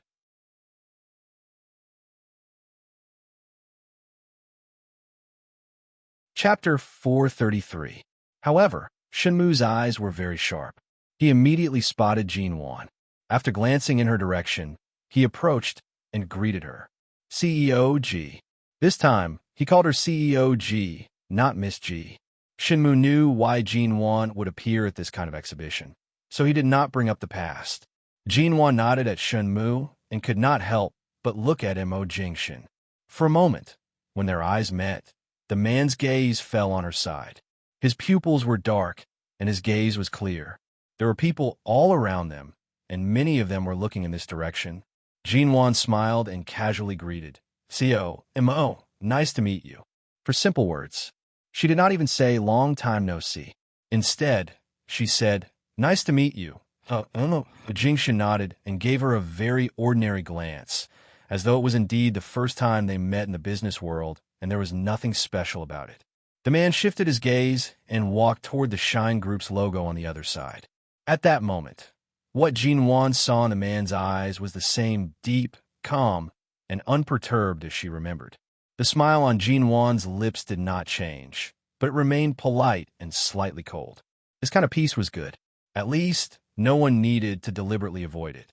Seeing that CEO Mo had left, Shenmu turned and smiled at Jinwan. I don't think there's much opportunity to chat with Miss G on such an occasion. Did you come alone? Jinwan did not nod or shake her head. She only curved her lips at Shenmu and slightly raised her hand to make an inviting gesture, meaning for him to go and not to be so polite to her.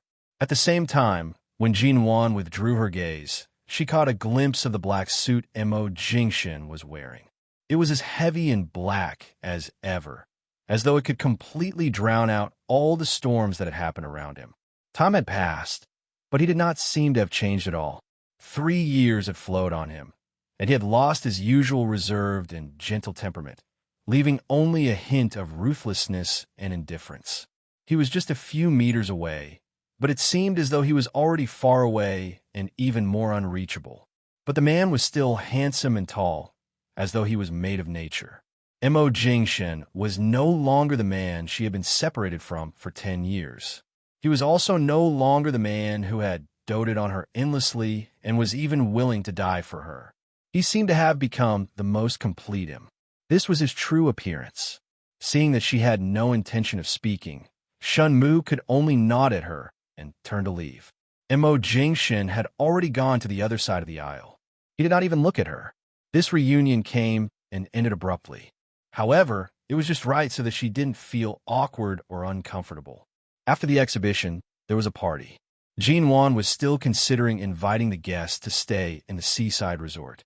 Earlier at the exhibition, she had seen 2 familiar figures. However, at that time, there were provincial and city leaders giving speeches.